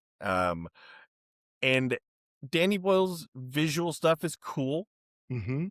It is boring. And I don't want to spoil it for anybody, but the main guy in it is the new Bond kid, Aaron Well, Scott so that's Joy not official Johnson. yet. Aaron Taylor Oh, I thought he Johnson, it's was. not It's not official yet. When you said that, I The was all, guy, "Really?" They've got the it guy who narrowed played to, like, 4 Kick-Ass, people, and he's one of the 4, but but yeah, he's so not in it very long. He's not in it as he's long as I not thought he would be. so my biggest problem with the movie, and I think what made it boring, was there was a little too much Walking, family drama. There's yeah, a too much lot of it. family drama to a Yeah. zombie movie. Why I even have the dad's having an affair? Yeah, Okay. that it didn't make sense. I will say that the main zombie that's chasing him, Yeah. guy's throwing some weight. Yeah. Got a baby arm between his legs. I mean, Yeah. guy's impressive. Some things that I did like, I thought it was really cool that that the infected By the could way, still I carry wouldn't a call it a baby. I wouldn't call it a baby arm. It's like a young a preteen's arm. it was Thing's ridiculous. I'll yeah, just tell you, he's got a in sledgehammer. in Oh. the Bone Temple. Yeah, there's a lot, a lot. Yeah, It's yeah, basically yeah, he's the but lead. But anyways, keep going. I liked the aspect that it gave us, that the pregnant woman, who gets infected, it doesn't infect the baby, but she's able to still How'd she have the get baby. pregnant? Well, I no, did. because you're rage infected, so these aren't dead people who rose from the I grave. I get it. She was already pregnant, So she and just got infected like yeah, so she's a sometime in recently the last infected. 5 months. I'm assuming she's Okay. a recently Okay. infected, the way that's my head says. Um, I didn't like the Swedish kid. I actually didn't care when he got pulled up out of the bus. I don't know what he was even doing in it. Yeah, No, I agree with so, you. beautifully shot. It's got a lot of Visually cool. visually, it reminded me a lot of The Beach, especially in the chase sequences through the jungle Yeah. in the movie The Beach. Like, it is beautiful. The music, the score, in the way that it lifts and falls, is really well done. It's a pretty isn't the right word, but it's a beautifully shot movie in that Danny way. Boyle knows how to make something Yes. appealing to your Um, eyeball. but And remember that rig where they had a bunch of iPhones, like 30 iPhones or something strapped to a board, and they were using it so they could do that 360-degree stuff. Mhm. Stuff was all cool, techno Yeah, nonsense that most right. people, don't notice, but it's cool, like Yeah. ish. Yeah, I think I would have liked the movie better if you dropped a lot of the family drama. I know you Yeah, used the mom getting sick, and that was the reason that the boy had to go and find the doctor. sure. But I think it would have been just as good for Aaron Taylor Johnson and the young boy to leave, for him to go teach his son, and then shit goes crazy and they just have to survive, and then they end up with the Yeah, group at the Bone Temple. yeah. Um, Well, let y me ask you first. yeah, I guess it should be known that we're essentially gonna spoil the entire movie, right? I mean, because there's yeah. no way to talk about it Well, without. there's nothing there's I don't think so. Well, I don't because think I don't how do you spoil a movie when everyone knows the ending? They know it ends at the Bone Temple because now we have a sequel. it doesn't actually end there. That's what I meant. Well, no, But right. so let me get here's the reasoning. First of all, um, uh, in the trailers and everything else, I saw Rafe Fiennes is in it, right? And he looks creepy and nuts and stuff like He that. does. I always assumed he was going to be the bad guy in the movie, 'Cause right? Like he does looks that way. the trailers kind of build it that way, that he is the bad guy. He's not. He's just spoiling it. He's not. He's actually a good guy, and he's the entire fourth movie is him and Samson. They're best friends. That's what the movie's about. Is him and Samson are buddies. But anyways, the other thing is at the very, very the kid's with his dad. They go out. They almost get trapped. They go back, and then the kid leaves on his own with his mom who's sick to go try to get her help, et cetera, et cetera. I to be, and I, this is a terrible thing to say, but I just couldn't wait for the mom to just get out of there because she was very boring to me. I didn't Yeah, I care. didn't yeah, wasn't a She's fan. sick, whatever, and it just added implausibility. Like, she can barely get out of bed, but here she is, like, climbing up rocks and, like, whatever. Forgetting all of that, it didn't seem like they had a cohesive enough story to go with in the first place. So I didn't care about most of that. And the guy who was in it from the beginning, the almost Bond, whatever, Aaron Aaron Scott, Taylor whatever, Johnson. Aaron Taylor Johnson, is not in it long enough for me to. Mm-mm. But the kid is good. The kid Yeah. is good. He's a good actor. His Mhm. performance, if they had made it just him going through, it would have been a better movie. There need to be more zombies, but they have new things they're introducing because it's 28 years after the infection. So they have like the super zombie now, which they call the Right. alphas, right? Yes. And that's the baby dick or the baby dick, the baby arm guy, the Dude, baby arm dick guy. he's Samson, swinging. he's huge. He's like 7 feet tall. Whoever this actor Yeah, is he's a big dude. absolute. He's a beast. He's a monster.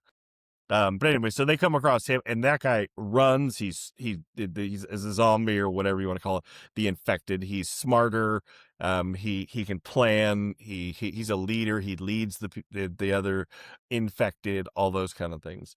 So, anyways, that stuff was all okay. I just wish they had spent more time on that, less on the family drama, which is, I think, what your point is, Yeah. right? Yeah. Like more zombie, less family therapy. Right. Yeah, I was not a fan of the family therapy stuff, but whatever. Is it worse than 28 weeks later? No, it's No, not. it's better than 28 It's weeks better later. 28 weeks, but similarly, there's often in a trilogy, obviously this is a quadrilogy or whatever now, but in a trilogy, the third movie tends to be the bigger letdown. It's the same with George Romero for me. Night of the Living Dead, Dawn of the Dead, Day of the Dead, and Land of the Dead. Day of the Dead, the third one, is my least favorite of them all. It's the Is that the most one in the mall? boring. No, it's the one where they're in an underground bunker Oh, yeah. in the military. I don't like it as much, but again, they Yeah. got away from most of the zombie stuff.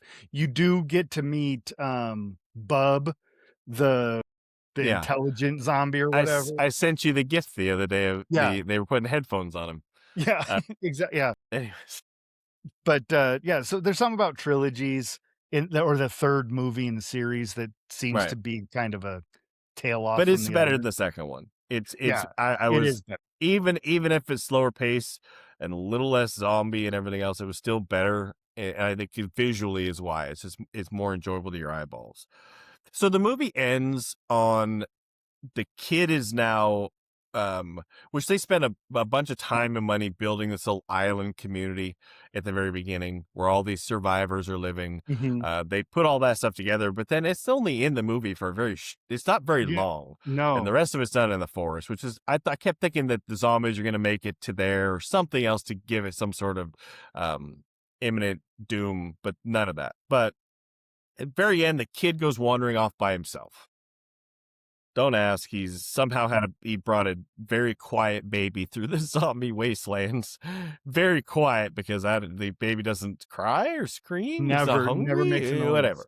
So, and then he leaves on his own and he's wandering around. And then, as he is wandering down like a highway or something, zombies are coming. And then all of a sudden, these blonde haired, Whatever um, the yeah. gymnasts all wearing tracksuits and Yeah. carrying katana swords. And they Yeah. all have like long blonde hair come out. They're all young looking people. Now I'll just say 28 years later opens with the original start of the zombie apocalypse, right? It shows a family, a bunch of kids sitting around watching a Teletubbies cartoon or Teletubbies show.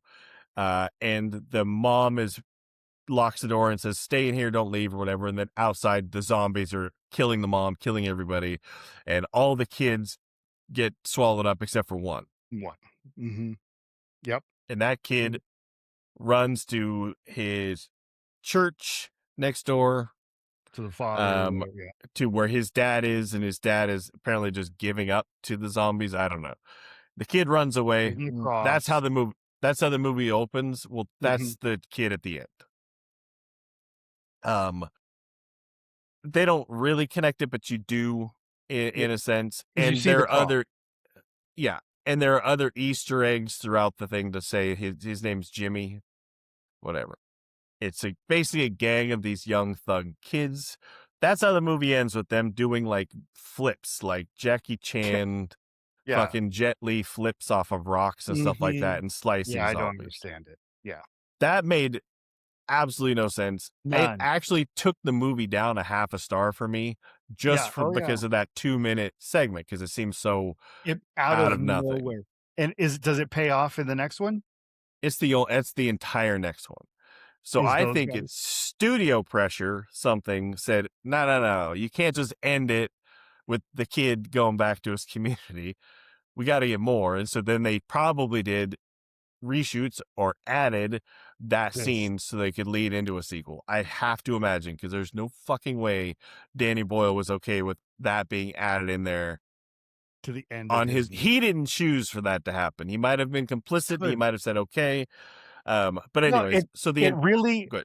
that the last 3 minutes or whatever, I thought I was watching and I don't mean this in a negative way. Yes, I do. A But I parody thought it movie. turned into a Guy Ritchie movie Yeah. A because bad Guy Ritchie. they look like they came out they were like they were the guys just off screen in Snatch. Yeah. Yeah.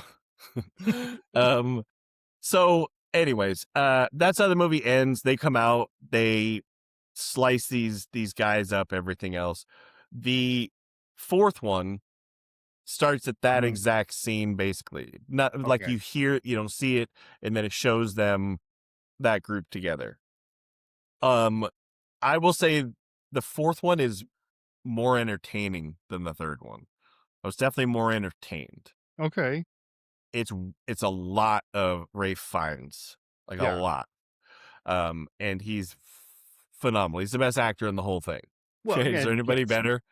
because he is a great actor. Well, of course, First, all he's in your favorite comedy, right? Schindler's List.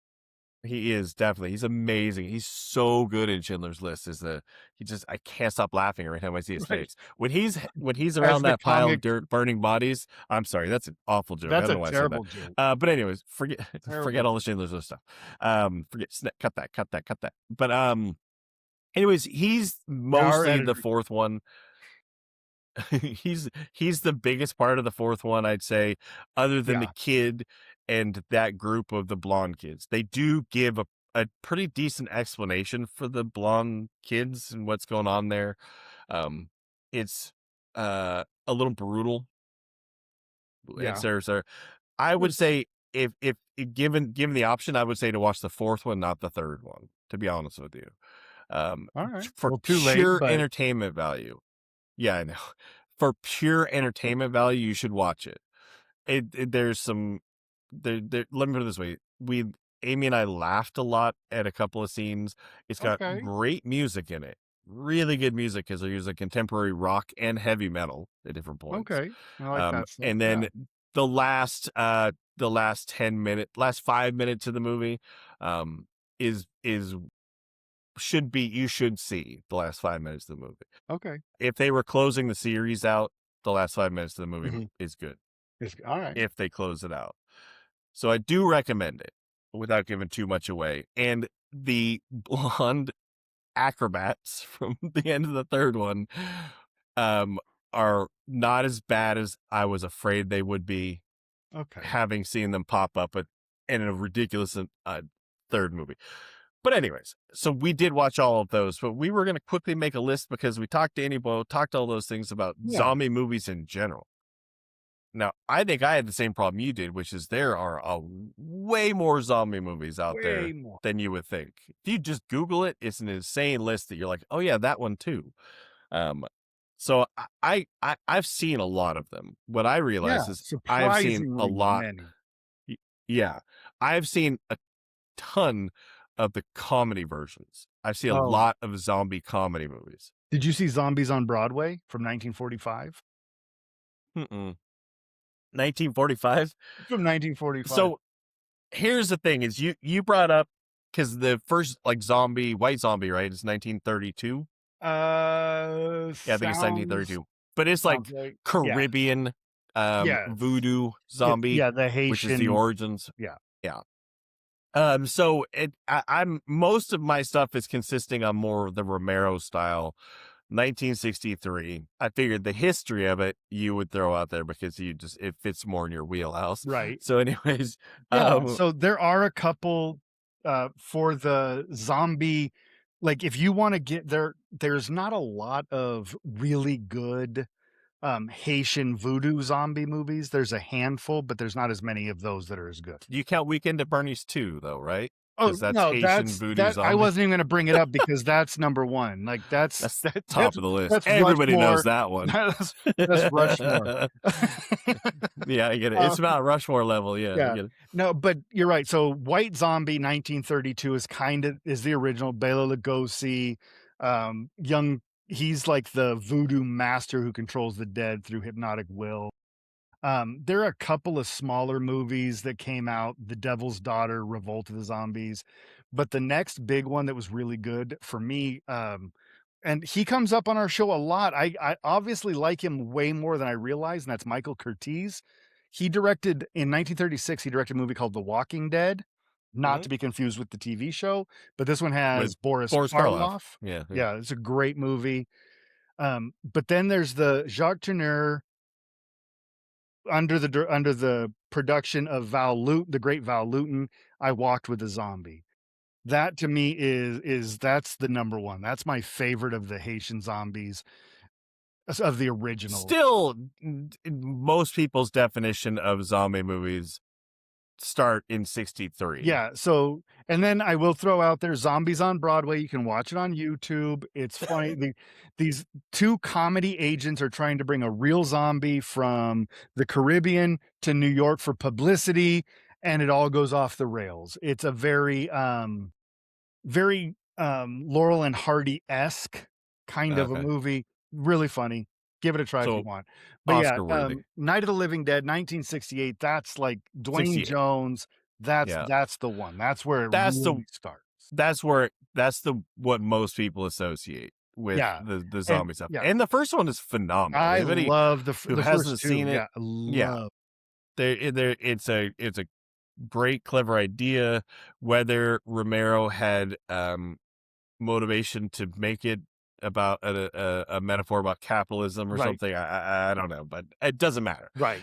It's a good movie. It's cool, and especially for way ahead of its time. Yeah. So And it then sets the trend. and he followed it up 10 years later, 1978, with Dawn of the Dead, which for me is my favorite of his Dead movies. I mean, it's 1A, 1B. They are both great, but Dawn of the Dead slightly ahead.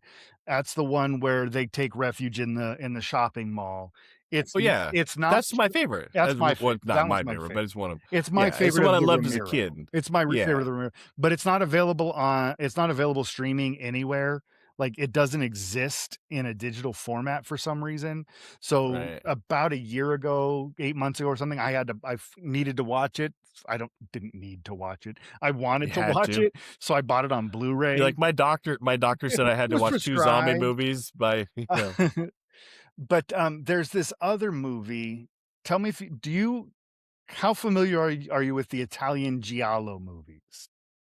Giallo is Italian for yellow, but they're the kind of over the top bloody, splatter horror Are movies. are you are you gonna go to Zombie from 1979? Yeah, well, it's technically called Zombie 2 because Lucio Fulci tried to sell it as the sequel to Night of the Living Dead. I I knew you were gonna bring that one up because it's Video Nasty, right? Yes, it Like, isn't is. that it was Yeah, part of the band movies, and yeah. I don't know very little. You know all of that I stuff. So, love anyways, video nasty stuff. so I'll just say to answer your question, I don't know anything. Tell me more. I will tell you there are 2 things that happen in that movie, that it's worth watching just for 2 things. First, there is a an underwater shark zombie fight, which is amazing, Okay. and anybody who listens Because of to Jaws, you think they oh, threw it's in a got oh, shark? yeah, that for sure, I but still there think the Jaws scene in Kramer versus Kramer was yeah. very weird. It didn't You know fit. what? I didn't Kramer get it. versus Kramer would have been so much better if it had arm How could a wrestling. shark be a judge in a paternity hearing? Come It's on. got that Kramer versus Anyways. Kramer. That's the one. It's with the guy from Seinfeld, right? Yeah. No, but there's another part in Zombie 2. If you've ever listened to Real Talk Horror Edition, most horror stuff doesn't affect me, but eye imagery gets me. I can't do like horror in the eye. There is an eye scene in Zombie 2 that gets me, or it's also called Zombie Flesh Eaters, that gets me every time. Yeah. Now, How do you? I'm sorry, a little side note. In the 28 Days series, by the way, there's a tremendous amount of thumbs into eyeball it's eyes. sockets Yeah, throughout it's the movie. rough. A lot of A it, lot of like a yes, lot of it. That that's the must that's the fucking drive you go-to, crazy. right? It's the go-to. I There's so I much of it don't that it becomes cliche in the movie. Anyway, I'm yeah. sorry. Go ahead. So 1979, Lucio Fulci does Zombie 2. 1980, he does another zombie movie called City of the Living Dead. City of the Living Dead is the original fast zombie movie. That's But not where Sex in the City. not Sex in the City. That was the Oh, next no. City of the Living Dead, it's heavy gore. But it takes on so Zombie and City of the Living Dead, it's the zombies are it's like an infection from hell. So these are like they're not good people coming back, right? So it's a priest kills himself, causing the gates of hell to open up and all of the dead to rise. City of the Living Dead is really good. It's almost always streaming on like Prime or Tubi. Really hmm. good one. And then in 1981, Lucio Fulci keeps going. He makes two more zombie movies. He makes The Beyond and The House by the Cemetery. If you like Italian movies with really poor English dubbing because that's how they were made, watch these movies. They don't make sense, Hmm. but they're a lot of fun. They have really good special effects, the gore effects, everything really well done. I Because they highly recommend. start with that. Yeah, I I always love Lucio say, Fulci. I always say that so many filmmakers want to make a zombie movie or a slasher movie Mhm. first because you get so much bang for the buck. A zombie movie, Yeah, especially, it's very for sure. simple concept, and you can produce Mhm. a lot of new ideas off of the same old tired ones, with very little money because you could just do basically just a little bit of makeup and some people acting like they're zombies. Right. Yeah. So that's why somebody can fall into that rut and keep doing those things. Yeah, so now we're into the modern era. I got us up into the 80s. Other than Romero, what other kind of zombie movies made your list? I mean, again, my I it was never my favorite genre. I think most of that turned around and with Shaun of the Dead in 2004. It's not only one of my favorite zombie movies, probably is. I mean, it's up there with Night of the Living Dead. Oh, yeah, it's If I'd say which one of these is better, I would have to think about it. I'd yeah, probably say Night of the Living sure. Dead just because of what it means to film. But Meaning historical. honestly, if I was going to rewatch something 1,000 times, it's going to be Shaun of the Dead. I love Sure, it. of course. Um, but anyways, I think that's what kind of not only did it open up some new area, which is basically 28 Days Later created the notion that Simon Pegg and Edgar Okay, Wright right. used to say like, oh, we love zombie movies. Let's make this when they Let's made do our Shaun of the own. Dead. Yeah. But so then a bunch of them came out. They were pretty prevalent. And so most of mine are going to be in the 90s and 2000s. But I watched a lot more of the funny ones, like Zombie Strippers with Jenna Jameson, Oh, which yeah, I saw that one. dumb. Yeah, of It's course I did. very dumb. Oh, yeah. But I watched it, but I don't even, there's a little bit of like topless scenes in it, but there's Yeah. not a ton of nudity, even No, though it Jenna 'cause Jameson's in it. right. It's just a No, it zombie movie that just happens to be yeah. tied. It's like Chopper I Chicks in Zombie Town. Right, It's, and a you lot of know, the nudity in a movie like that is this weird, like, grotesquerie nudity yeah, where there's zombies already, so they're all, like, melting skin and they're gross yeah. The looking. 28 years later, which is all of them, and baby dicks and stuff like baby dicks, baby arm dicks. Anyways, but there's also You like wanna get away from some that that. I don't know if a lot of people would like Boy Scouts Guide to the Zombie Apocalypse. I I like kind of Scout's liked Guide. it. I like that I movie. I don't think anybody really saw it. I thought it was a fun No, movie. it was. I thought it had but it felt more like a teenage road trip movie than anything. Even though they're not going anywhere, it still felt like because they were trying to get across town. I think is what it was, something like that. But I don't know. Like I like those. Those are the ones that stand out Yeah, to me. The sure. uh, it takes a new twist on it to make it memorable enough for me to Right. be something other than cliche or something normal. Sure. Like Train to Busan, if anybody hasn't That's seen Train to that's a great Busan, one. it is absolutely incredible. It's basically just a zombie outbreak on a train in um Mhm. Tokyo? No, Korea, it's in Korea. South Korea, Seoul. My bad. My bad. Seoul It's to red, Busan. right. They're it's in the title. I'm like, where did Showdown a Little Tokyo? That's in anyways, Big forgetting all that. Tokyo. Yeah, Big Tokyo. And I realized that as I was saying it, that didn't make any sense. Forget it. Leave me alone. Cool slickers. But so anyways, um Train to Busan, I kind of came out of nowhere. I don't think I Yeah. had heard anything about it because I'm not Yeah. in a lot of the forums where that kind of movie would be Right. discussed, but Sure. Mel and I ran across it, and it's freaky, it's great, it's Yeah. well directed, it's Yeah. clever, it's a new take on Yeah. something, And it does which that. It's a new take on that on the single location, yeah. trapped, confined horror. It's great. Yeah. Train to Busan is And wonderful. I think again, most of these zombie apocalypse, just like any apocalypse stuff, they start their whole notion is that you should be more afraid of the other not infected people Yeah. because oh man is more dangerous than the zombies. Like that's Great. what The Walking Dead is. Mhm. That's ultimately what the last bone temple is be Yeah. afraid of non-infected people because they're way worse or whatever. Mhm. But 'Cause you know what to um expect from the infected. yeah, and it's because they say human nature, people, survival of the fittest, and people kill each other, and then hierarchies develop, and whatever else. All those kind of things that sociologists could break down. But Train to Busan, like some of the better ones, also there's a little nugget of that because you see this societal experiment in this train of different personalities, different types of people, but they don't focus on it. It's not the entire movie because they could focus on the whole movie. Like that guy's trying to be an alpha. That guy's he's not going to protect anybody or whatever. And like, that's Yeah. all they do. Right. Like The Walking Dead did for 8 seasons after the first two. But anyways, Train to Busan's very good. Very good. Um, an implausible one that I find very entertaining and I'm super bummed about is World War Z.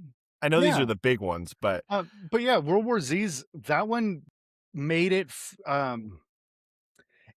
it was 28 Days Later is kind of more for the masses, but World War yeah. Z was really made for broader public appeal, and it does it very, very well. Yeah. It the visuals of it are insanely good. Because we all remember it's the first time, just like in 28 Days Later, you have zombies who are running and can move quickly and almost have strategy involved, not just aimlessly wandering. But in this one, like then there's so many swarms of them. They're more like ants Yeah. climbing on top of each other and getting up tall structures and stuff, which is the images that stand out to me. That was really from there. I liked it a lot, and it did not make enough money, even though it made back the money, I think, Mhm. for them to warrant a second one. So Oh, even though they had a so second one in I the there's works, actually well, then I've got some ah, breaking news for you breaking right news! now. Tick, tick, tick, tick, tick, tick, tick, tick, I don't tick, know, tick, tick, tick, tick, tick. 6 weeks ago, as you're listening to this now, Mhm. just last week was CinemaCon, where the Okay. studios tell the cinema owners what they have in the works, and Paramount announced that World War Z 2 the sequel to World War Z is officially in the works. They're hoping to release in 2028. So it is Awesome. back. Max Brooks is still because Max Brooks, son of Mel Mel and Anne Brooks. Bancroft, he wrote the original novel. I believe he's involved in some way with the sequel. So yeah, that you're right. It was one of those things. Well, we're just Yeah. not going to do it. But now They it always is said it was a built. dead project, which I'm Yeah, so happy to hear. and as of last week, it is back. Some life has been And breathed back. it's the problem with the financial side of the Yes. movie business, which is Yeah. something can be successful and make a little money, but if they're like, we wanted a bigger ROI, we want a bigger return on the investment Mhm. No, because and of the risk we're taking, I that's understand that, but the it doesn't mean it helps the art. So we both agree that AI has no place in the creative process of making a movie, but where I am AI AI. is really killing the movie industry is that the studio heads are using these AI built algorithms to determine what people want to see. So Oh, they're all doctored and they're all computer figured out. That's why we get garbage movies like The Electric State that came out last year. Great cast, terrible movie because it was just an algorithm said, great "This is what people people behind want." it. Wasn't that like Lord and Miller and stuff Yeah, like like, that? Wasn't but it's it? an awful movie. But then you go back in 1985 and you get a movie like Return of the Living Dead, which is the parody-esque thing that Yeah. written and directed by the great Dan O'Bannon. If you don't know, Dan O'Bannon was the co-writer of Alien. Not Alien, Okay. The Thing, was the co-writer of The Thing with, John Carpenter. And, so he wrote this movie. It is very much a tongue-in-cheek horror comedy, but it says that the original 1968 Night of the Living Dead, that was a documentary. That really happened, but the military came in to cover it up. That's why the movie came out as fiction, but it really happened, and they Okay. covered it up. And now in this random town, there's these canisters with zombies inside of them that they fell off the back of a military truck or whatever. A toxic gas Okay. it I've never breaks. seen it. You gotta watch it. You gotta watch Clu Yeah. Gulager, James Karen, Tom Matthews, so many people. You It's say really those funny. names like I know who Uh, they are. ah, Is that like if Chris you are in Makepeace or if you yeah. like 80s horror, these are 80s horror greats. They're in all kinds of 80s horror. Tom Matthews was famous as being, um, the grown-up version of Corey Feldman's character in Crystal Lake, Friday the 13th Part 4. He played the grown-up version of him in a sequel. Anyways, but in this the what Return of the Living Dead is most famous for is prior to 1985, nobody knew, like, the zombies were just going after people. They weren't going after anything in specific, they were just going after the living to Yeah. turn everybody. It's this movie that the idea of brains being what zombies ate comes from. And the Oh. zombies actually talk in this. They talk brains because they're going after brain. But it's super silly. It's super funny. The first 2 are wonderful. I love the first one. I love the second one. They made some more after that. They just kind of fall apart. But Return of the Living Dead, so funny. What year was I that? think you'd really like it. 1985, Return of the Living Dead. What year did Generally Indiana streaming Jones everywhere. Temple of Doom came out in 1885 About that same also? time, but this And one they is also very they eat much an monkey R-rated brains. movie, it's not PG. But they eat monkey brains in that, They eat right? monkey So is brains it and did they snake take George Lucas's idea and and turned it into okay. brains. Yeah, it's I think it's one of my, like, you know how you have those comfort movies, like, you don't feel good and you just turn something on to hear it as you try to tune out whatever you're not feeling? This is a movie I will turn on and just let play. It is Yeah, so mine's funny to me. Sophie's Choice or Terms of Endearment, yeah. Oh, Yeah. yeah, Sometimes Schindler's List. If Terms I of have Endearment, time, Return of the Living Dead, tough choice.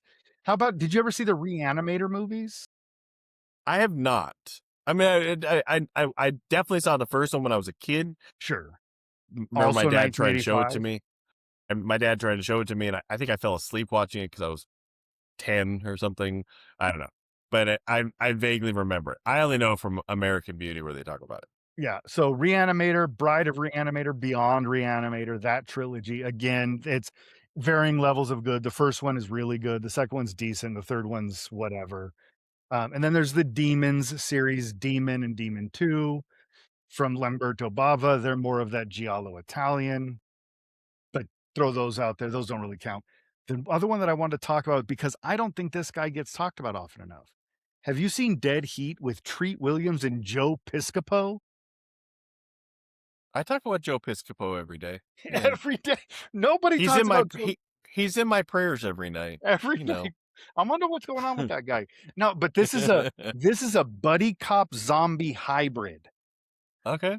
Treat Williams and Joe Piscopo are 2 cops who discover What year is this? 80 87? 88, 88, Ah, so 88, close. I didn't yeah. even know.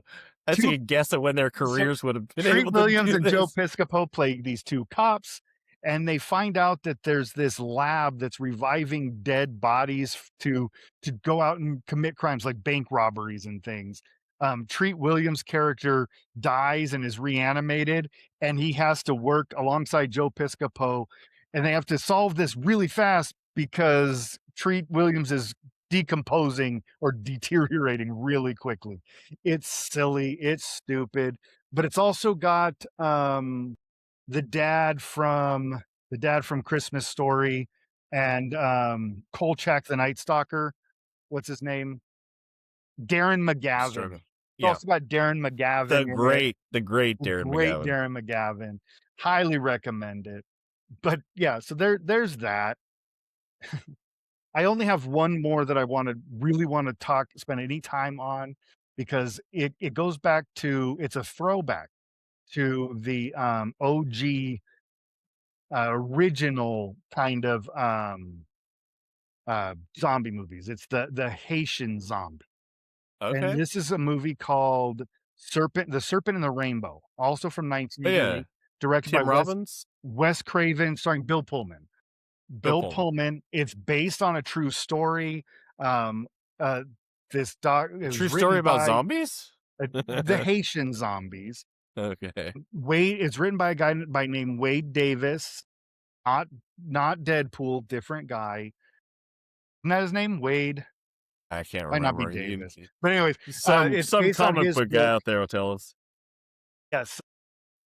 Big Meanie come to the rescue. I don't know if you're a comic book guy, but I know you know movie trivia like we do. But it is not the typical Wes Craven movie. It is a very grounded psychological story. It's really well done. Bill Pullman is great in it. It deals a lot more in hallucinations and paranoia and an authentic look at Haitian voodoo practices. Really good movie. I do think that it's worth watching for that other kind of zombie. But yeah, um, Okay. I've got a few I know others the on my movie. list, but they just start I've getting never seen it. silly from here. Silly's Yeah, I fun. definitely recommend it. Let me ask you, again, most of mine seems to be a lot more current. And I don't know if that's just because my interest level or they've just gotten better. Because I remember The Crazies came out in 2011. I love That the one's really good. Crazies. There are two movies I've never seen that I believe are zombie relevant. One is I've never seen Sliver or Slither, not Sliver. Slither, James I've seen Gunn. Sliver. James Gunn's very, very early movie. I've seen Sliver, Yep, different movie. different. But he made Slither and with Troma, right?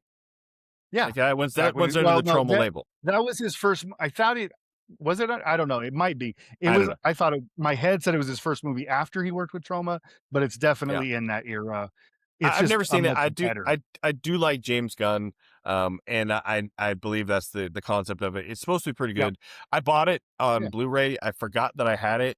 Like, I just bought it like 3 weeks ago or 2 weeks ago for this conversation, I think, and I forgot about it. So instead, I watched Chopper Chicks and Zombie Town last night, which I should have watched. Good Slither. choice. Good choice. It's not a good choice. It's I not a should. I good just choice. forgot until this morning when I saw it. That's actually a really bad choice. But the other one is a movie I've actually never seen, and I've always intended on watching. I've just never gotten around to it, which is Peter Jackson's Dead Alive. That's on my also list. Called what's it called? Deadbeat, Brain Dead. Brain Dead. I knew, like your brain on drugs. I love Dead Alive. That is one of the funniest buckets of blood. Funny. Amy owns it on DVD, and so you need to watch it. I was supposed to watch it last night, but again, instead I watched Chopper Chicks and Zombie Town. I did make terrible decisions, which didn't help. We all do. In the fact, but anyways, I've never seen either one of those, but I know they're zombie relevant and also very much worth watching. So, anyways, I just wanted to mention those because I figured I knew you had seen them. Yeah. So I know we don't like to list. I'm just going to throw a quick throw out here just as a couple, just to list these and then get on to real movies. But 1993's My Boyfriend's Back, directed by the great Bob Balaban, about a teenage boy who returns from the dead to impress a girl.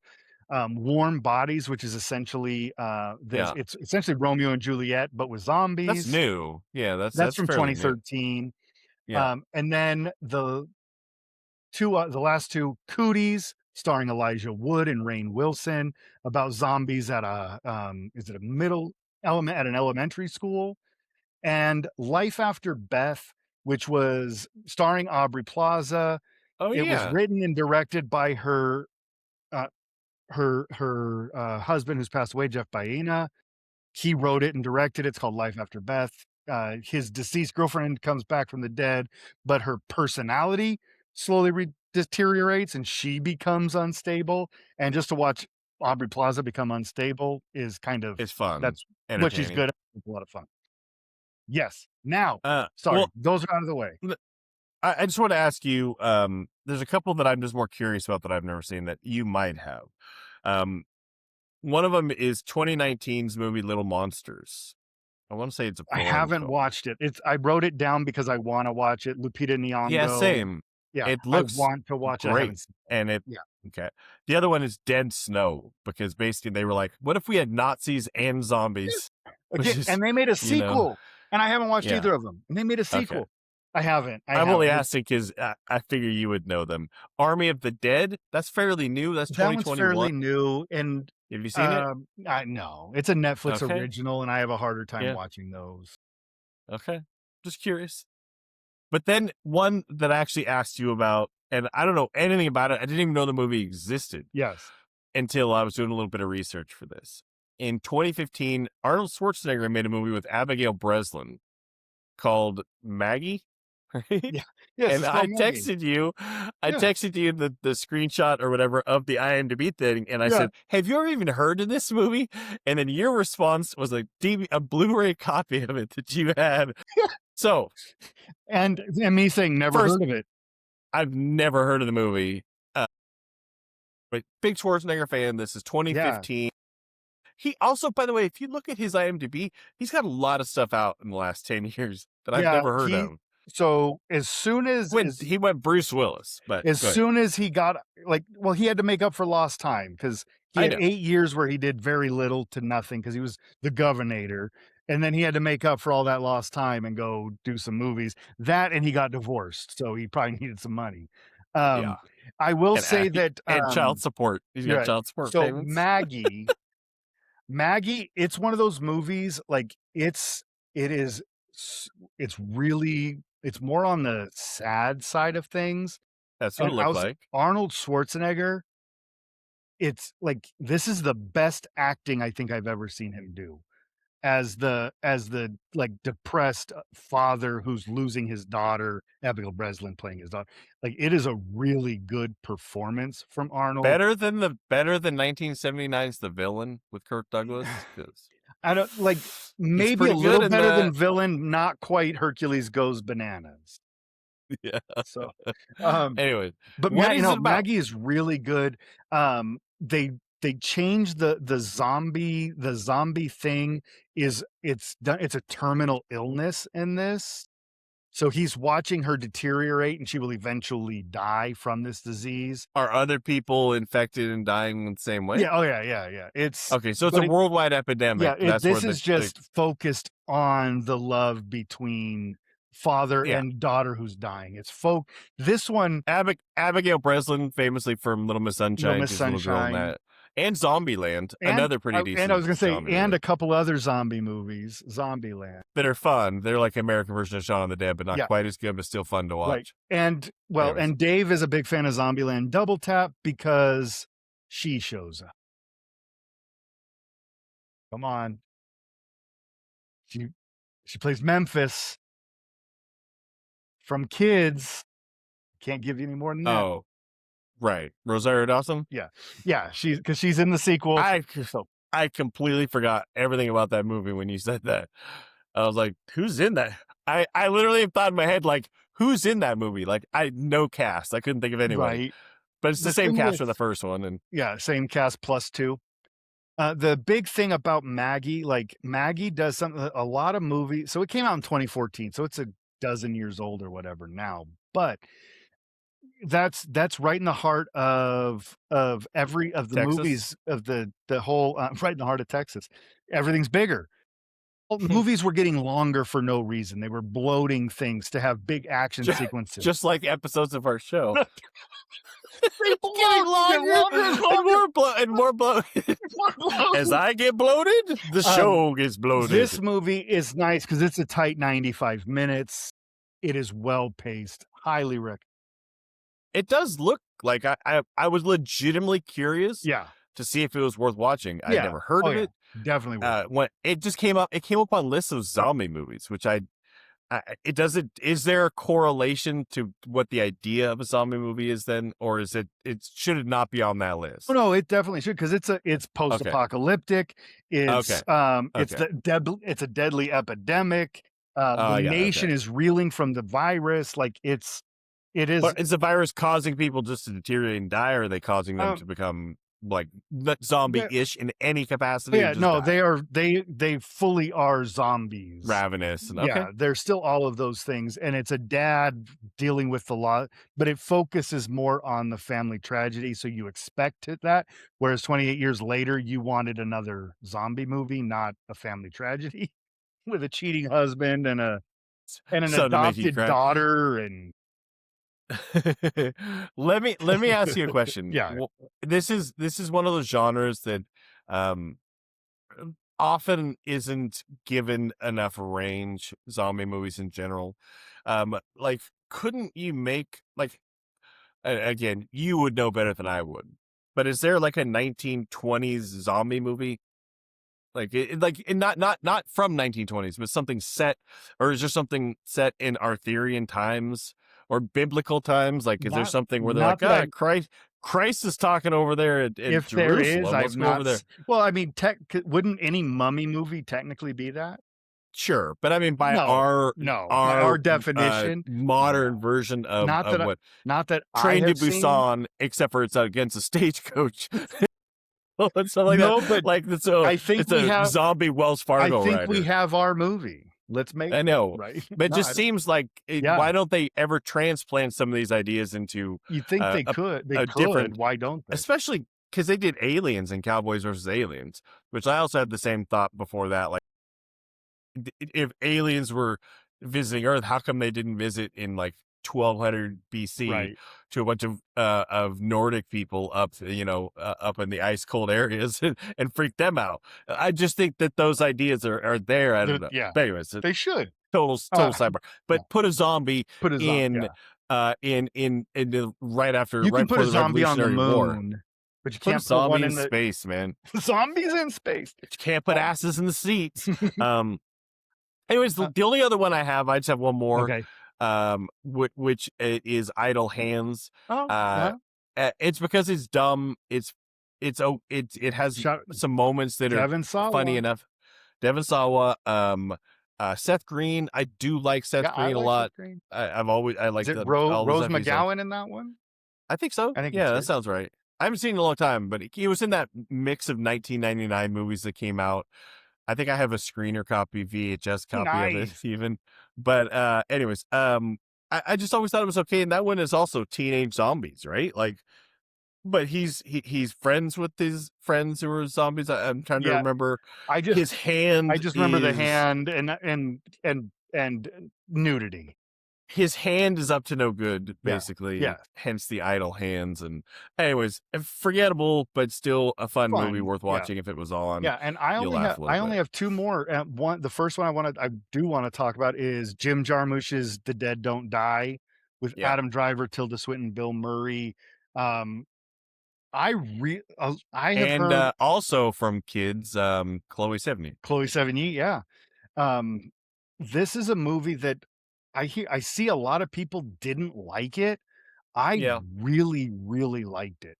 It's very deadpan, it's very minimalist, it is not your typical blood and It's a guts. it's a coffee and cigarettes It version of a is. zombie It movie. is. It's Jim Jarmusch doing it, which is it's more like Kevin But Smith doing right. a Clerks Right. version of I a would zombie movie. It's love to just a lot of see dialogue. I wanna see the I wanna see a Kevin Smith version of an action movie. Just 2 guys talking about the action that's happening off screen. That's his joke, I stole it, but It's it's the special where he's talking about him writing the Superman, yeah, where his it's like, Superman would just be sitting if I behind a rock. directed it, it would just be 2 guys smoking weed talking about the action happening off screen. I love that. uh, But yeah, I yeah, love The Dead Don't Die. I thought it was yeah. just absolutely wonderful, Yeah, I think very it's funny. satirical, It's dry. It's very very Jim dry. Yeah, Jarmusch absolutely. dry, which And I I'm a huge Tom Waits fan. He shows up yeah. in there in a small part again. He's in a lot of Jarmusch, so is Bill Murray, but yeah, I love The Dead Don't. Yeah, Jennifer even liked it. I think that's awesome. I think when I was reading the reviews on Maggie, the Schwarzenegger movie, there were a lot of people, a lot of hate on IMDb or whatever, people saying they didn't like it. And then somebody had their review said, I think a lot of people don't like this because they were going and expecting a Schwarzenegger action movie, but it's this It's not. pretty dramatic Yeah. sentiment, not sentimental, but feels movie, Mhm. whatever it is. And so they were disappointed. I think the Jim Jarmusch, The Dead Don't Die, is people like, oh, a zombie movie. They don't even know who They Jim don't know Jim Jarmusch Jarmusch at is. all. They're like, oh, is this gonna be like Shaun of the Dead or Zombieland? And no, No, it's not. not. It's It'd be not. like them if there was no pop culture.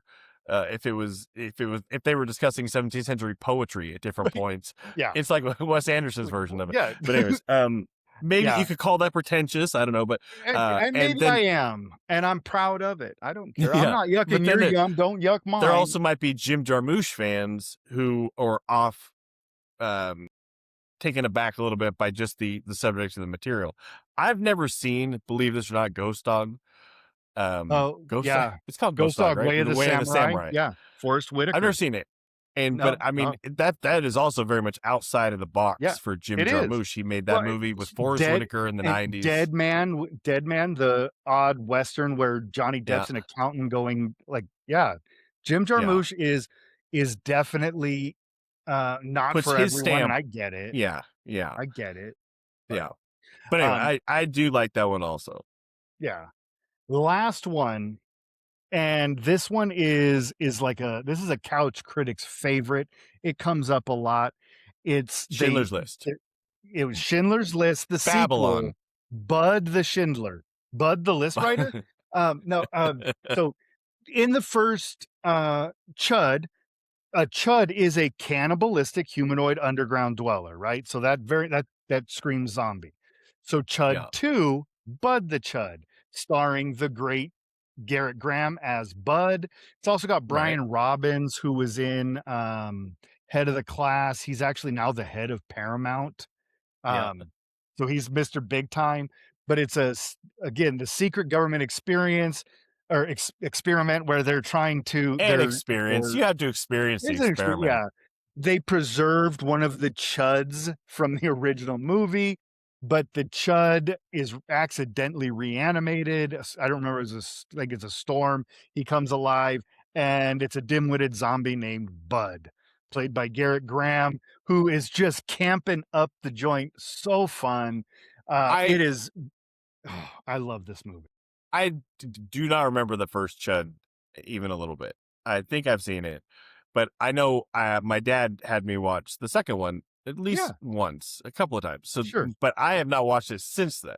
So even though it comes up on here a lot, I vaguely remember. I remember a lot of the bits of it, but I don't remember every bit of it because it had an impact on me. My dad loved Garrett Graham also, which is probably where I get my love for Garrett Graham. Your love, you came by it honest.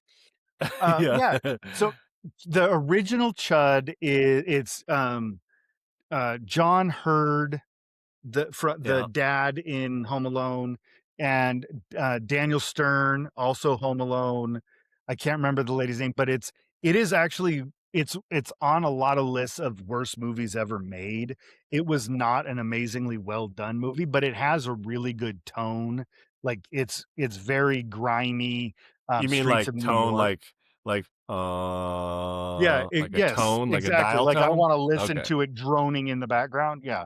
No, it has that gritty, early 80s New York City Right. feel, before, was it Mario Cuomo? Not Mario Cuomo. Who was the Giuliani. no, before the one Giuliani who came was in with the broken the windows one theory. before Giuliani? I can't remember his name now, but the mayor before Giuliani really went in and cleaned it up, made Times Square what Times Square is today, really cleaned up the city, pushed out all of like the porno theaters and all of that other stuff, really cleaned it up. Uh uh Koch. Um Yeah, Howard anyway, Koch. it's not Howard Howard Koch? Koch, but No, anyways, it's Koch is his yeah, last yeah, name. yeah. He cleaned it up. So this is in that time before it's cleaned up. It's very gritty, it's grimy, it feels dirty, and it Yeah, does that 70s. really It's well. 70s New York. That's what But I it's always filmed associate in with like early 70s. in like Yeah, yeah, but but it's that still, it dirty carried New York. over until the Wall But Street with that, groups took it over. made me realize that we have not like we talk about him, we talk a big game when it comes to the great Garrett Graham. But we Yeah, never really talk about Garrett Graham. yeah, What that's do you true. think about doing a He's been around Garrett for a Graham long time. focus? That's what we should do. I I let have I don't know. He's been in so many things, so but many I movies. know there's enough touchstone items that I've Yeah, seen that we can talk about. Definitely. and he's the movies that he's in are like are they're the definition of the kind of stuff we try to highlight on here, right? They're the things that maybe are a little underseen or they were overlooked that we Yeah. wanna call attention to. Well, let's just be honest, though. I think he's got 120 credits Yeah, on some. something on his page, Sure. and probably 80 or so of them are not they're worth highlighting, or maybe they're not worth highlighting. Does that make sense? Like, we have Yeah. to be honest that he's been in a lot of, let's say, bad projects. So, He has, and but he's so done a ton of he's done ton of, like, single episode TV work as well, so, yeah, yes, he's yeah. done a lot, but But I think, but there are enough really great ones. His first movie we talked about recently. I'd talk about that again. Phantom of the Paradise. I could do a whole episode about. all It's one of my day. favorites. Yeah. But anyways, yeah, let's do it. Let's talk next week and get into the Garrett Grahams. So, let's give ourselves Think, homework, though, and I think because neither of us have seen National Lampoon's Class Reunion that he did in oh yeah, 1982, let's watch that movie because he's actually first in the credits. It's gonna be a lot of Garrett to look at, I hope. yeah. I think we should watch I've that. never seen it. National I Lampoon's haven't Class either. Reunion, right? Yeah, I've never seen National it. Lampoon's Class Reunion, starring Blackie Dammit, aka Anthony Kiedis's dad. Uh, Is that true? that is true, 100% true. Yes, I don't make this stuff up. I don't lie on Yeah, purpose. sometimes you do. I do. I do. I lie. I will lie if the joke is there. Right. If the joke is there. With Yeah, that, let's do that. So yeah, that the class reunion, National Lampoon's Class Reunion, we'll talk Garrett Graham next week. sounds perfect to me. So let's wrap this thing up, put a little bow on it. If you got anything out of these two jokers talking for the last 2 flippin' hours, I apologize. We Oh are my gosh. long-winded. Yeah. With that, if you like anything that you hear on here, or you just got something you got to get off your chest and tell us, please go to anywhere you get your podcast, leave a review, give us a rating, tell us what you like, what you don't like, and what you would like to hear us ramble on about. We would love to hear from you. And also, we want to start a series. We're gathering up titles now to do a periodic series where we do random short episodes where we watch the movies you want us to watch. We tell you movies every week. Tell us something so we can go sit down and watch it and talk about it. You can find us online, Couch Critics RRT on Instagram, Threads, YouTube, and TikTok. You can email us therealrealtalk@gmail.com. Yeah, go do it. Tell us how we're doing. Dave, why do I like to hear how good we're doing?